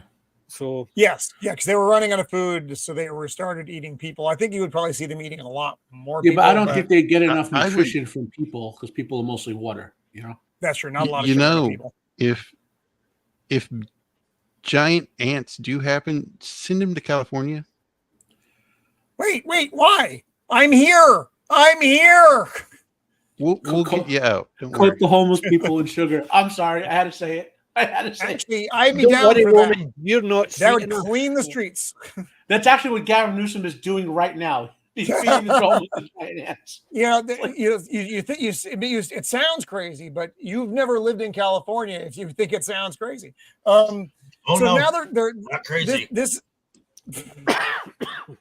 now we're in the it's what? How would you describe this shield wall? The information center. The hub. Yeah, it's what it is. It's an information center, probably at the Pentagon or something. And because you've got a mixed bag of different military types. Right. Yeah. And these are the things they're looking for. Monitor the news for this. Fly, and then you get down to strange phenomenon, flying saucers, strange odors, high pitched sounds. See if everything in that list, number 5 is the one that actually made me smile. Because you think about it, look at before kidnapping, missing persons, unsolved murders, alleged suicides, even the migration of wildlife, then theft of sugar syrup sweets. And you're sitting there thinking, somebody be going through all that. You're looking for flying saucers, you're looking for murders, you're looking for this, you're looking for animals running. Oh, anybody stole sweets? It just sort of in there, it just made me smile because the rest of it, it could be for something serious. But right. That sounds like the three. That sounds like the 3 main food groups of elves. Oh, that's true. In the scene before this, what we saw was that there's a complete media blackout at wherever the hell they are. The reporters are asking questions and no one's giving answers, which makes sense. And here we're going to get our first, or I guess our second cameo. We had the guy from Bewitched, and now we're going to get someone else. So we got a foreman at the ranch. He's flying his plane, and he saw ant-sized, ant-shaped flying saucers. And now he's being held in the psychiatric ward of Mercy Hospital. And the man who was giving this message, you probably won't recognize from this. I had to go back and watch it a second time. The staff sergeant here, that's Leonard Nimoy. If you didn't know, and when you watch the scene and you know it's him, you go, "Oh, that's Leonard Nimoy." If you listen to him, because he's got like a Southern accent, but you could also listen. You can hear the meter of his voice. You could also be like, almost sound like you would say, and sensors indicate that there's no life. Gotcha. And the fact that he's talking about UFOs and flying saucers. Sometime in the 60s or early 70s, they made a change where, like nowadays, all these background actors would be credited. So you'd see that 18-mile long credit scroll at the end with like playing janitor number 17 in building B was so-and-so, you know, right? Well, especially with the speaking role. Yeah. To get all these guys now, like Leonard Nimoy's walk-on role here, basically, people have to go back and look at these and manually fill it in themselves on like IMDb and whatever, you know. And she's a second class, probably yeoman or something of that nature, and he's a staff sergeant, I believe, in the Army. Yeah, in the Army. So that's So she puts the stamp on it and sends it upstairs. And now the team is getting this, and they're like, "Yeah, all right." And then they head off to Brownsville, Texas. And this is your other cameo after cameo. Davy. This is Davy Crockett. Davy Crockett. I love that show. Yes. This is Daniel Boone. I only ever saw it on YouTube. So I did. Only ever saw it on YouTube. I'm standing there with his long gun or his musket. But this is before he did that role. So he hasn't hit it big yet. He kind of got it in part because of this. Because of Disney liked him so much that they're like, we want that guy. Somebody watched this movie and saw him in this and was like, he'd be perfect for this upcoming role. So he's basically explaining the events. Did y'all hear me? He's like, he played Davy Crockett and Daniel Boone. Yes. Yeah. Oh. Yeah. Okay, no, I knew about the Crockett thing. I didn't know about the Boone. Ghetto Boone. But so he's explaining what happened, and they all think, and he's like, you all think I'm crazy, don't you? Is Beard in there? Is Beard out there? Oh, you got Beard's leaving me. What? Oh, for your Fallout stream. All right, that's what you do when you're not here. You just play fucking video games, Beard. Is that what goes on when you're not here? Thanks for hanging out, buddy. And we'll see you over here next week, pal. Team stress, Roman. Have a drink. Shut up, PJ. So he's telling you, don't you all believe me, do you? And they're like, yeah, we actually do. Please continue with your story. Oh, all right. Oh, I'm gonna tell my story, and you're gonna get me out, right? You're gonna get me out. Right. We'll work on that. Yeah. Never let this man out. No president, no nothing. Jacob, he's still into this. He also was in a TV show based on a movie with Jimmy Stewart. Something with Washington. Mr. Smith something. Mr. Smith goes to Washington. Yeah, there's a TV show with that he was into. Oh, okay. I never knew there was a show. Yeah.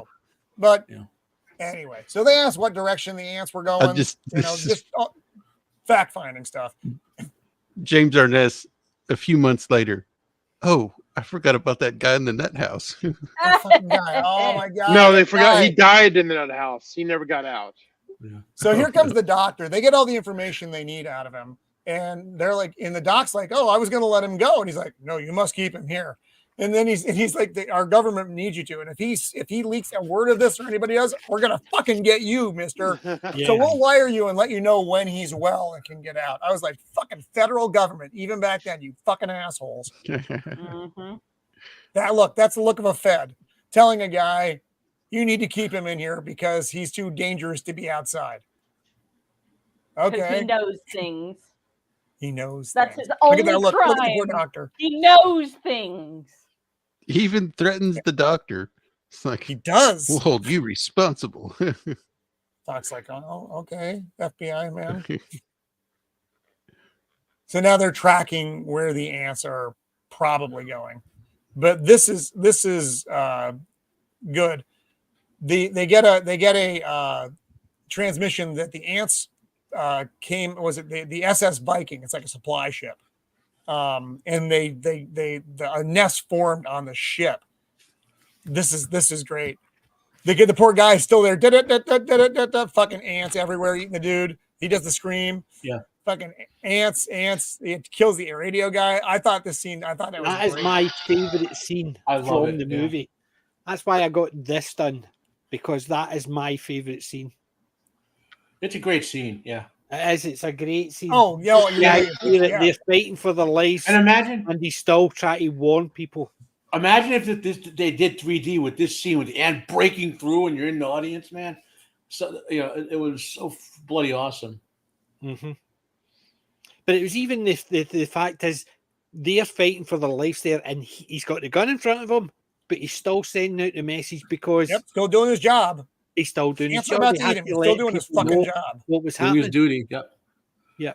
So I like this scene a lot.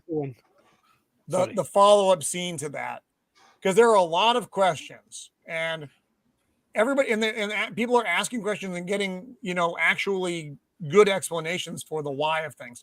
So the admiral is saying, yes, there was a nest on this ship, and I ordered that ship be sunk by what was the ship? USS Milwaukee, right? Mm-hmm. Yeah, which was never actually a ship. That was never a ship name. It's just some made up bullshit. But they're like, how can ants get on the ship? Well, it was in port. The hold was uncovered, and the ants moved in, and then so one of the senators is like, well, how can we still keep this a secret? Everybody on the USS Milwaukee knows. And the admiral's like, well, we're going to keep that ship at sea until the situation is resolved. I have always wondered if Steven Spielberg saw that, and when he came up with his idea of the T-Rex sneaking on board the ship.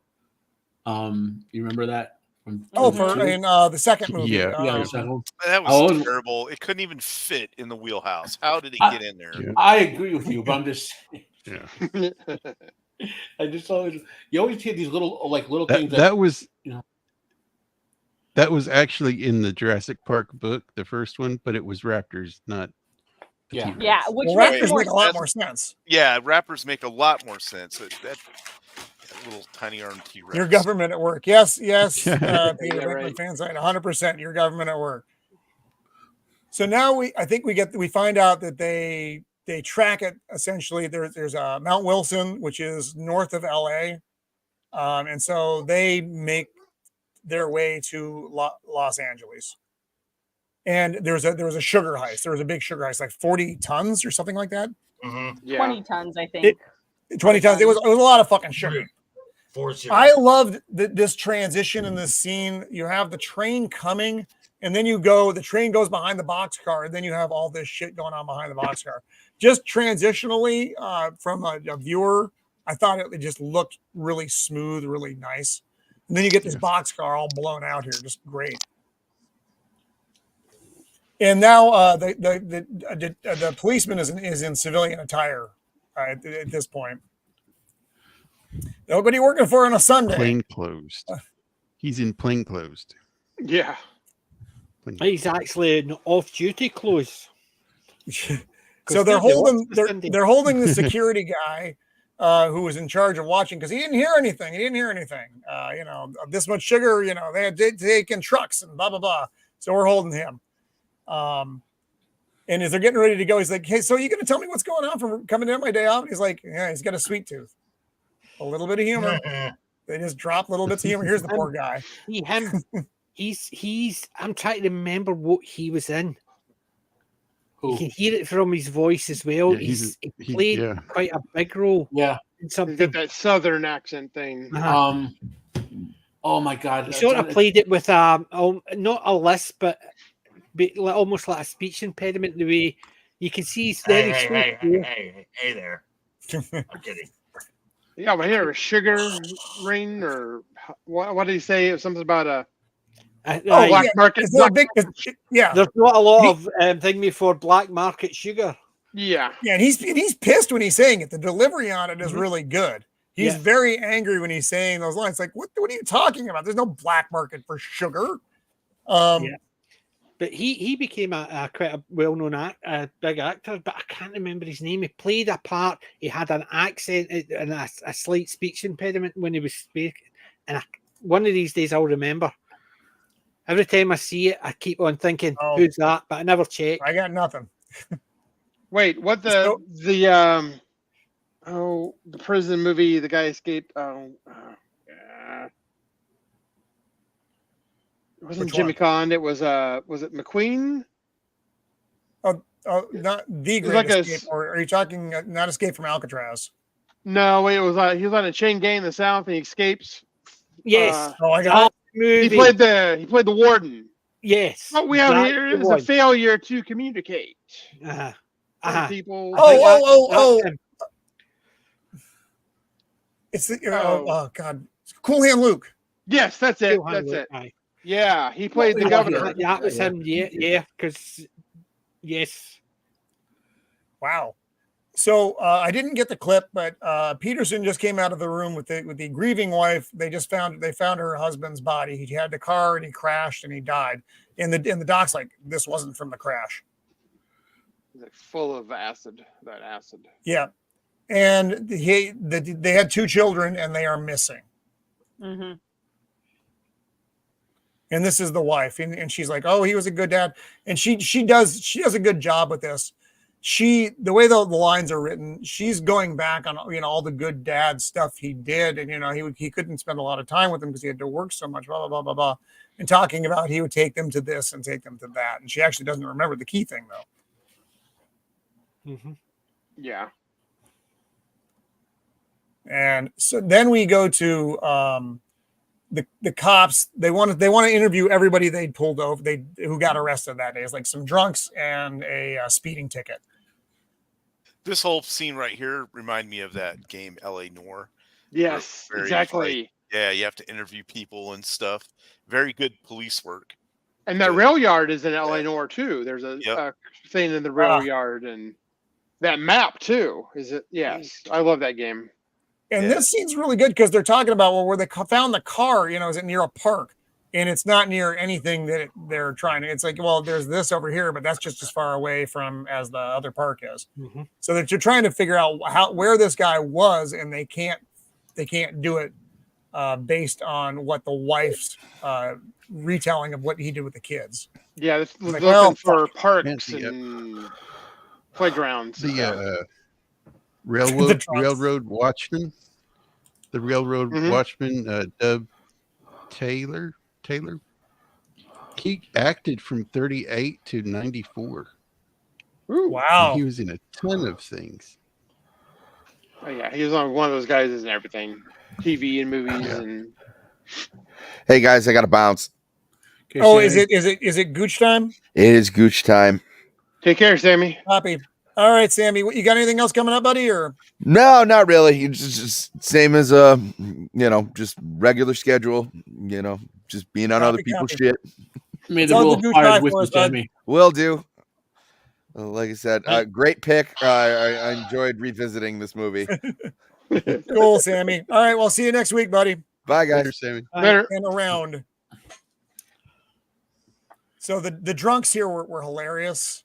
So where were you going? I don't even know where I was coming from.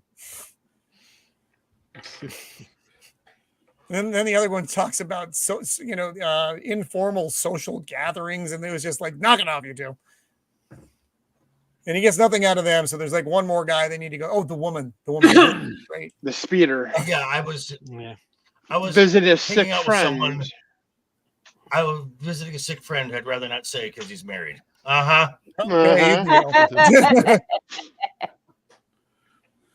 And then they're off to go visit the third drunk in the alcoholic ward, as it used to be deemed. I didn't realize they had one of those.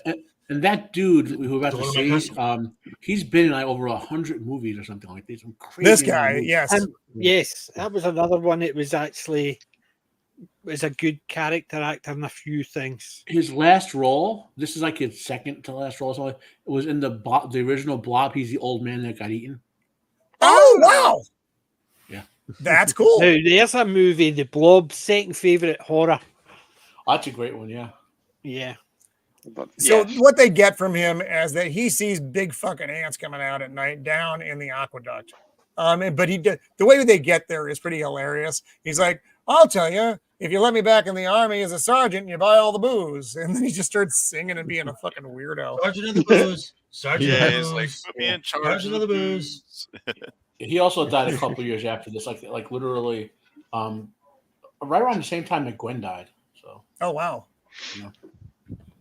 Like we're at the end of these. Like I mean, I know it's really weird because we're in like the year 2024 or whatever, and like we're watching movies where these are like in some cases legendary or well-known actors who are at the end of their careers of like 50 plus years in the 1950s. You know what I mean? Like and now there's silent movies. Later, 7 years later, and like it just I don't want to say it's like lost. Like when you go back and watch these films, like we're talking about the cameos, there's just so much lost awesome stuff, you know.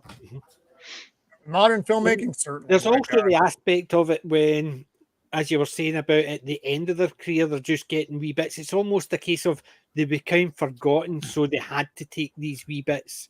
Whereas nowadays, when you see someone you watched who's come up, they get to pick their roles because of the amount of money they get. Whereas then they were getting paid day rates or whatever it was called at the time. Well, they were under contract basically with the studios. Yeah. Most of them.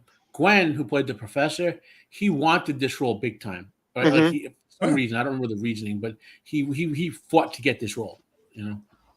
It was this. Like I said, I hadn't seen this movie until a couple days ago, and I'm glad. I'm so glad I watched it. I can only imagine seeing it back then. I mean, you had The Thing from Another World, which was a kind of a groundbreaking movie of its type, and then rolling into this. I mean, this is just a golden age of this type of film. So they're in the aqueduct. Go ahead. I think the 1950s is without a doubt the best era of science fiction in the United States. Mm-hmm. Yes. Mm-hmm.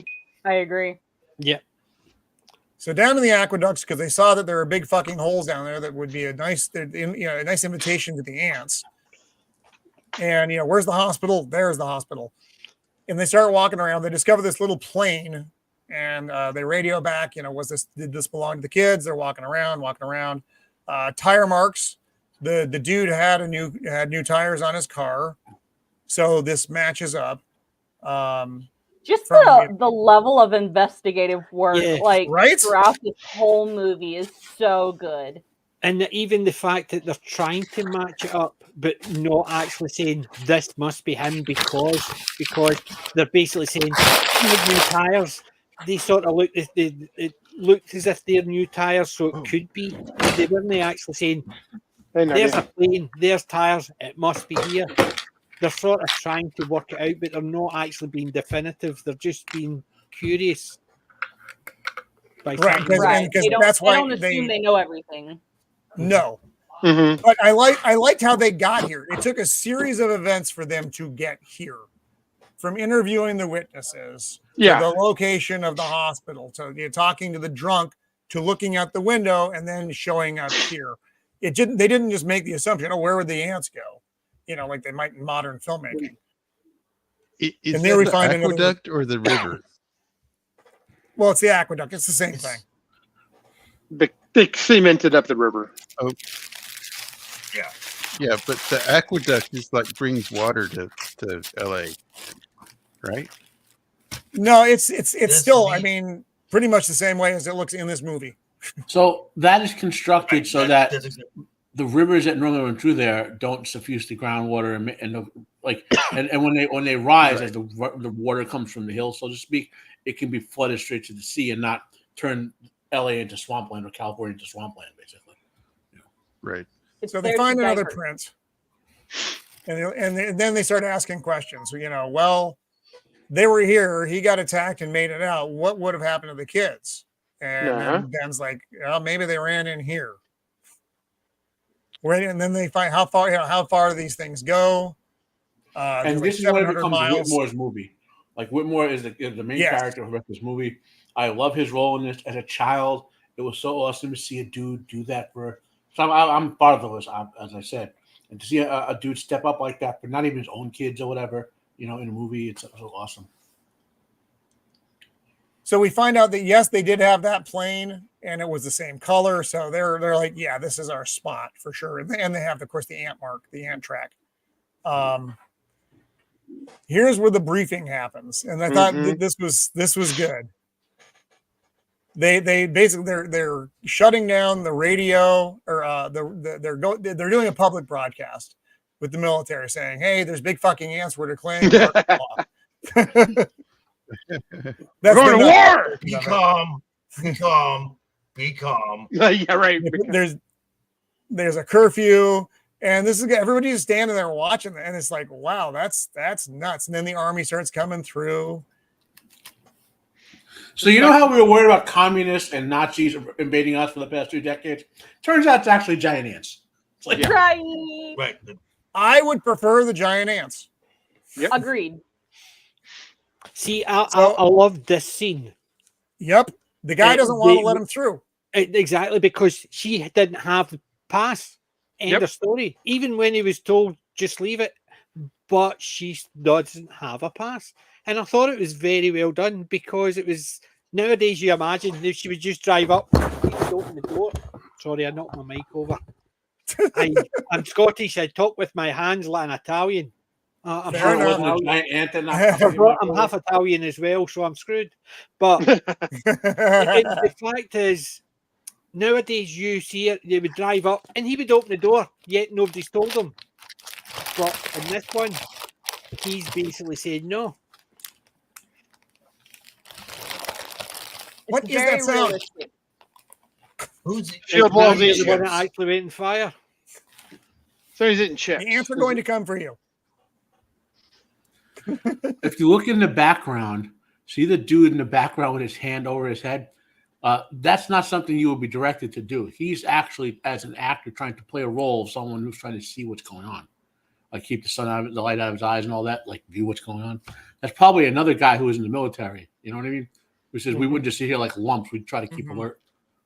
Well, I'd be willing to bet. I mean, given the age of just about everybody in this movie, a lot of these motherfuckers were in the war, or were around the war.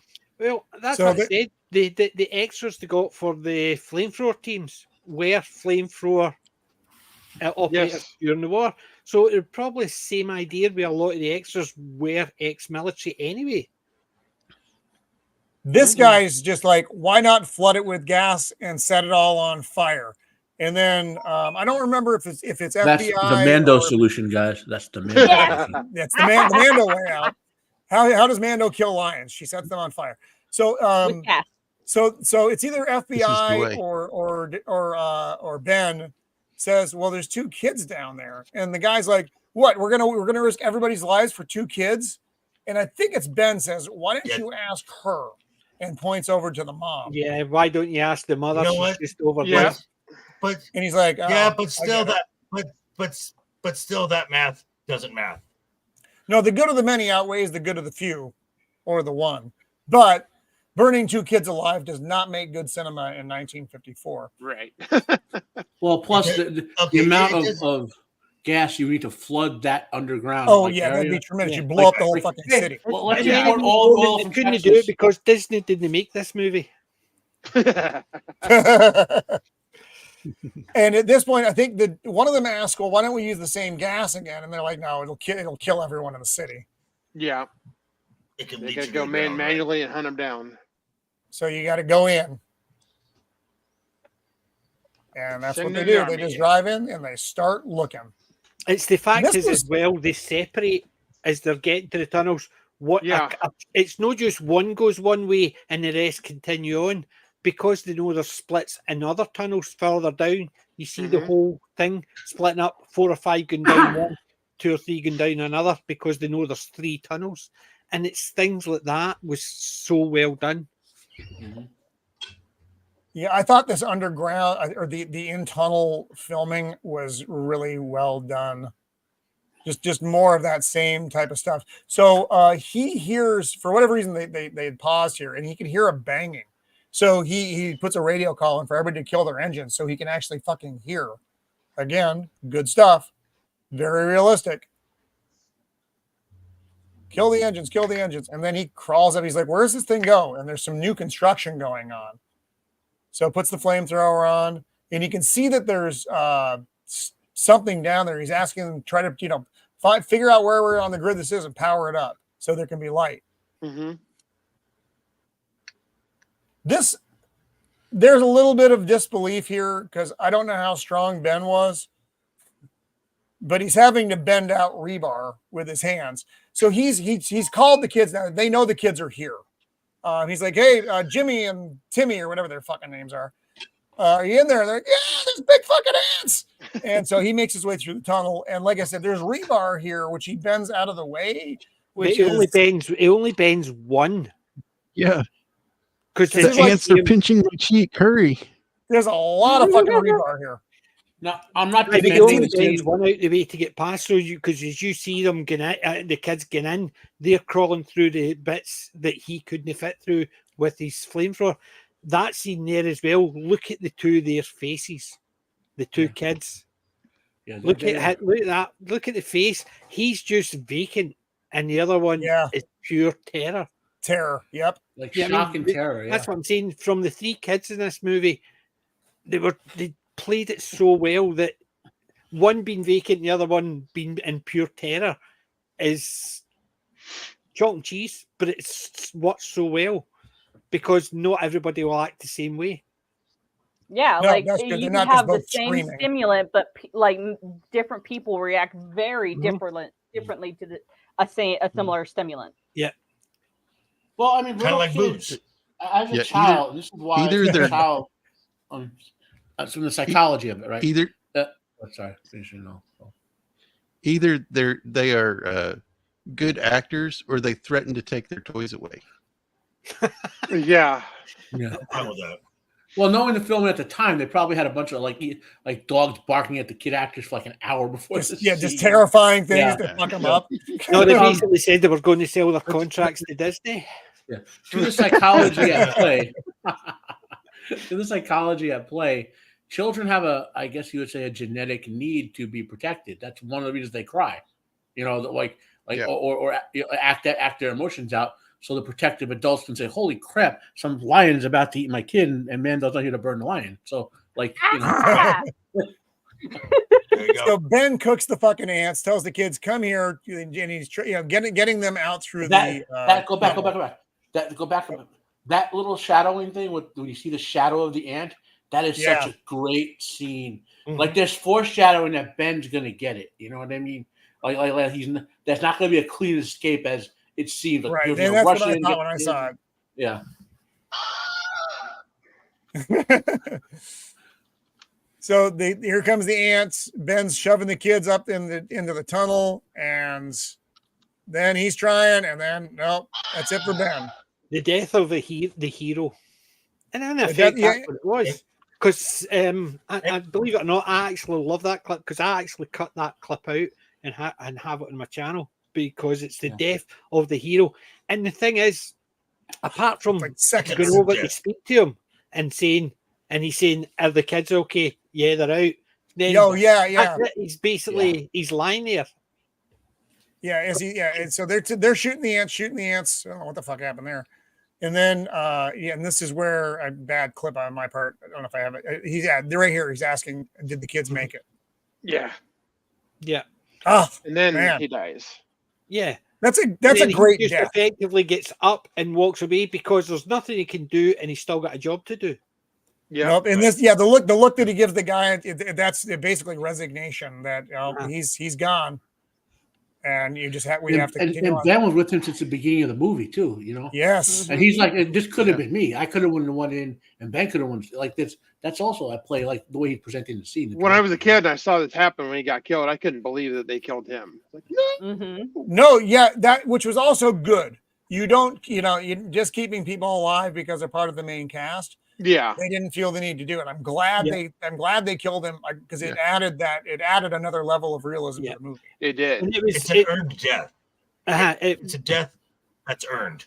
And see the fact that it's as you said, it's a death that's earned. It was the fact is, remember I was saying about the three main male characters. Who was the star? Because he started the movie.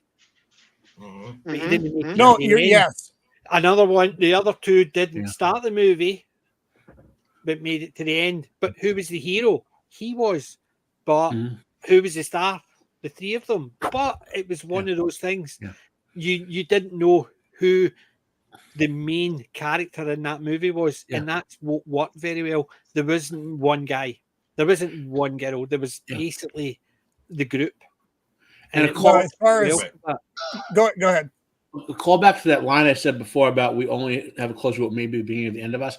These ants tunneled through concrete that had to be at least 3,800 psi, maybe close to 5,000 psi. That's cured for over a decade. I'm not sure exactly when they did all the construction of the underground aqueducts, but these ants dug through that like it was nothing. Which means they're visually telling you if these ants reproduce, they could cut our civilization apart like it's made of paper. Yep. Which is why the doctor was so concerned about this. We've only had close to you what may be the beginning of the end of us. It's an amazing line. So the look that Bob has here, he's been cut off because of the things keep collapsing. Again, realism. Oh, yeah. And by the way, with Ben dying, this sets up his scene so you don't know. Yeah. Yeah. It's not a for sure he's going to make it. Yeah. That's excellent point, Matt. And then out come the fucking ants, and he's by himself. He is cut off from everybody. They're trying to dig through, and he's just like, fuck. His gun jams, and then he gets it going. But he has some real close calls in here, and because of the previous scene. And I don't know if they told him or his training, his military, but he retreats to cover, putting obstacles between him and the enemy. So this is something a soldier would actually do in that situation, you know. And then this scene also is amazing, like what we're seeing on Shield Wall in Roman. You guys, I don't know if anyone else in the middle. I only know you guys were. You come up with the way they move forward. A lot of these guys had to be in the military because they're digging in a way that doesn't get in other guys' way. And then when they open up the little hole, you can see they don't like they line up to, you know what I mean, like all that little stuff. So, sorry. And I also like. So they get there, and he's like, "Well, what do we do?" And the general refers back to, "Well, where's the doctor?" And then they bring the doctor up. So it's not just let's torch him. They wait for the guy because they want to see, well, is this what we do? What is our next move? And he's like, "Yep, we can kill him." I like the look of this scene a lot from this perspective when they're looking down to the ants in the hole. I thought that looked good. Again, even for its period, I thought this looked really good. Yeah.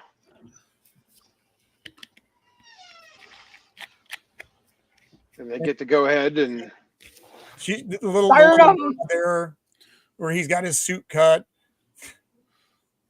Oh yes, we can fucking kill them. All right, let's fucking kill him. Burn him. So, boom. And the most iconic scene with him just actually looking at the camera, looking up at the soldiers as they fire, and it just right into the camera. They implement the Mando solution. Yeah. And that was designed again for the 3D effect. The flames come straight in the camera. But it's I think it's one of the most iconic scenes from the movie, and it's right at the very end as well. Yeah. And now he asks her, well, if those were ants from 10 years ago when they did the first tests, what else is out there? And then the doctor's like, we don't know. When man entered the atomic age, he opened the door through which he did not know what was on the other side. Which was cool. Meanwhile in Tokyo. Meanwhile in Tokyo. Yeah, right. That would have been so amazing if, underneath, meanwhile in Tokyo, we just hear. Or somebody coming in. General, we've had messages from Tokyo. Well, the original the general Godzilla. Goes, hey, wait, someone's calling from Tokyo, guys. Just burn the ends and give me a second. The original Godzilla came out in 1954. Yeah. Same year. Same year. Yep. So for me, this was a first time view. I watched it twice. I loved this movie. Like I said, for me, it reminded me very much of the style, the same energy as The Thing from Another World, 1952, which is another one of my favorite movies. I can pick that movie apart from head to toe, but I still love it. This actually had a lot less you could pick apart in it. There were some kind of minor things, but as far as their problems and solutions and the procedural stuff, it was dead on. It was like, wow, that they were very in depth with what they did without being so in depth that the audience no longer gave a fuck what they were doing. It was impressive. The way they did this was just Roman, why did I keep telling you it was one of the best movies out there? You say a lot of things, and I don't understand most of them. So I'll give you that one. I'll give you that one. Well, Roman, remember I mentioned Forbidden Planet, another 50s sci-fi movie? Yes. The Day the Earth Stood Still, War of the Worlds, The Fly. What else? The Monolith Monsters. Beach from 20,000 Phantom. When Worlds Collide. War of the Worlds and War of the Worlds. Yeah. The Blob, we mentioned, I'm not a big fan of the Blob. I still didn't like the Blob, but that's neither here nor there. I do like Forbidden Planet a lot. Leslie Nielsen. It's got Steve McQueen in it. Come on. I don't like the Blob. I just don't like it. I didn't like the remake. I didn't like the original. Out of all the movies, the first horror movie I watched was The Blob. And about 2 days later, I saw. Oh, wow. And basically, Them is my favorite, but The Blob, I always remember it because it was the first one I was allowed to sit up and watch. It's absolutely amazing. It's a little known secret that Roman's favorite film is actually The Fifth Element. Exactly. I would watch The Blob any day of the week. Loves that movie. Either version of The Blob, in fact. Not to nerd out. I thought his favorite movie was The Secret Garden. Or was that all? I don't even know. I don't know what this Secret Garden is. What are you doing? It's late, TJ. I'm going to give you a pass on that. He watches. I know it's only 20 minutes. The Secret Olive Garden. Is that an Olive Garden joke, PJ?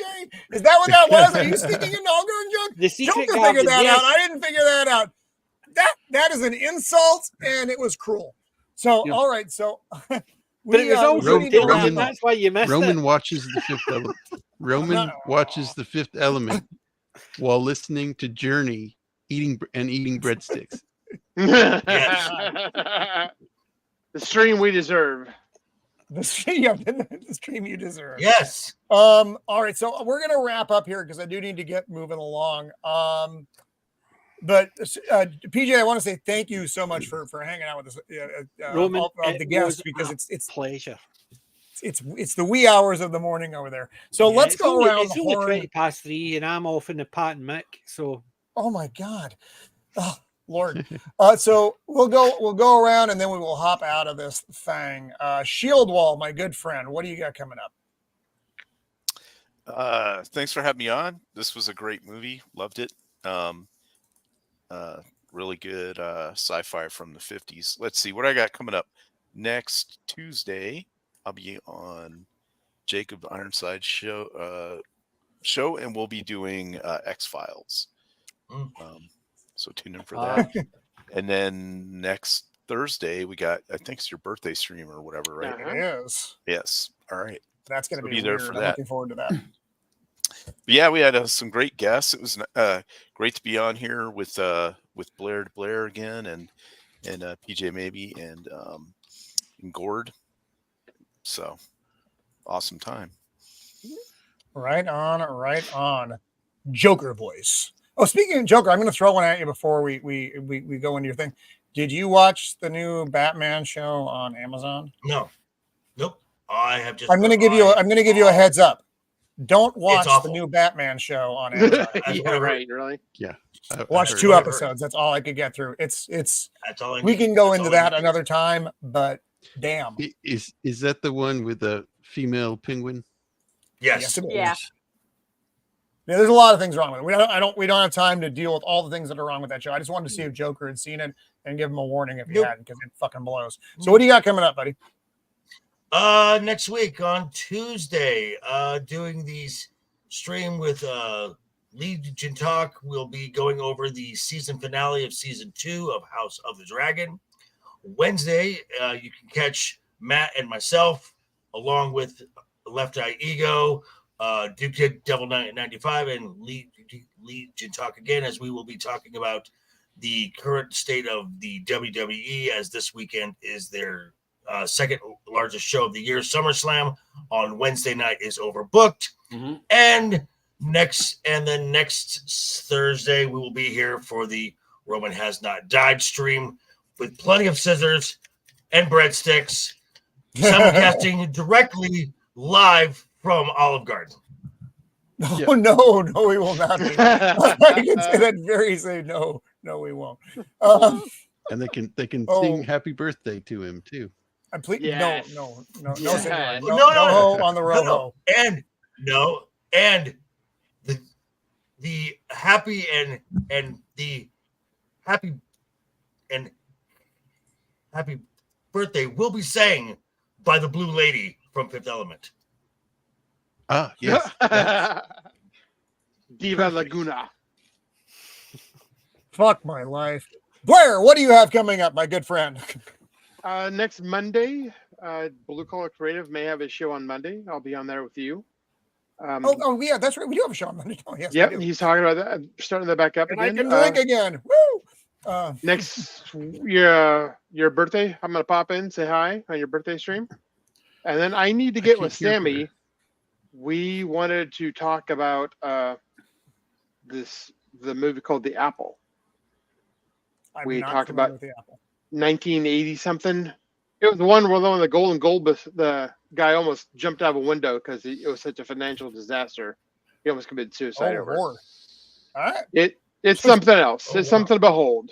Yeah, that's I'm gonna try and get that going with him. But yeah, that's what I got coming up. It's good seeing you again, PJ. You too. Okay, Jacob Ironside. Yes, this Tuesday we'll be doing episode 12 and 13 of the X-Files. Which episodes are those, Jacob? One of them is Mando's favorite episode. It's episode Lions? 12, Fire. Oh, that's the one with Mark Shepard in it from right. Supernatural. Crowley. Oh, that Mark. Okay, yeah. Mm-hmm. The fact that I know that and quote so readily is depressing. I've met him before. He's pretty cool. Good. Episode 13 is Beyond the Sea. Oh, that is one of my favorites. I fucking love that episode. That's the one with Brad Dourif, and fuck, does he bring the performance? It is so good. Is he dead now? Yep. No, he's still alive. So yeah, that's so. What else? Anything else, Jacob, or is that your lineup aside from hanging out with me? On my I'll also be here next week for your birthday. So right on. Mando of Fire and Lions, what do you have coming up? If I ever change my screen name again, I might do that. Gosh, I am gonna be, I think, rolling some math rocks with Nadia and the Inside All Day crew, playing some Dungeons and Dragons. I'll be on Jacob's channel, and then I'll be back here, and then otherwise you might see me somewhere. I'm all over the place. Where am I? Who knows? You just have to look for something we set on fire, and you find Mando. Oh, and get one of her T-shirts. Yes, I have. Where in the world is Mando? The unflamed Mando. Matt, How about one of those friend, T-shirts? what do you got coming up, buddy? Well, quick. Frank Yakeley had I don't know if it was a question, but there's a giant scorpion movie from the 50s called The Black Scorpion. It's a Mexican-American production. It's okay. It's like a 6 out of 10. It's like Gila Monster type of thing. Okay. Yeah. It's a cool gateway to a lot of really good Mexican actors if you follow the Spanish language stuff. Anyway, which is how I felt. Anyway, so what are coming up? Tomorrow, Friday Fandemonium. Jacob is usually my guest co-host type thing. I will splurge out on more 1950s sci-fi movies. There's a lot of them. What else? Wednesdays I'm out with Joker on the Wednesday Night Overbooked, which I guess I'll post SummerSlam next week. Okay. I dropped my SummerSlam picks video a few days ago, and I'll do my own post analysis of that probably on Monday. Likewise. Yep. If I can, I have finally forced myself to finish watching Death for Dishonor, which is a pay-per-view for Ring of Honor. I should be dropping at least a brief commentary on that one probably tomorrow, Saturday. What else coming up? Next episode is Sharp. I'll record that this weekend. My review of Sharp Siege, which is one of the better ones. They're all good, but this is one of the better ones. And anything else? Next week available for Roman's show for his birthday. If Roman gets 10,000 new subs in that show, he will let Mando set him on fire on screen. There we go. That should do it. While being eaten by a lion. Yeah. And Beard will be shirtless too.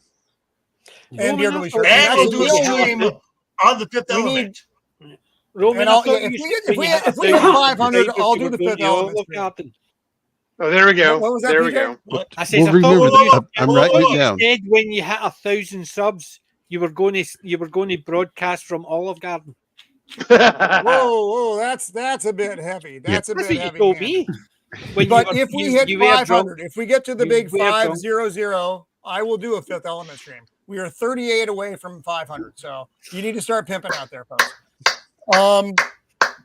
And lastly, my man in Scotland, I know you're mostly off the air now, so if you have anything coming up. Not a thing coming up. The only thing that's coming up is my bed. But right, because it's 3:20 in the morning. If anybody heard any weird noises, my dog's lying down there snoring. He's sparked out snoring there, and I'm sitting there thinking, I hope people don't think that's me. But what sound is coming out of PJ? Sorry, wind. But that's another story. But Roman, thank you for having me on for my favorite monster movie of all time. It would not have been complete without you. One of my friends was basically doing monster art. They wanted to do like Frankenstein, Dracula. They were wanting to do all the old classics, and I said, could you do giant ants? So they did one for me, giant ants, and that's because that scene from that movie That's heaven. So when your thing me asked how do you want to die, I've already got a picture. Giant ants. Giant ants. Okay. But yeah. Speaking of which, let's take a look at our poll, PJ. You're reminding me of our poll.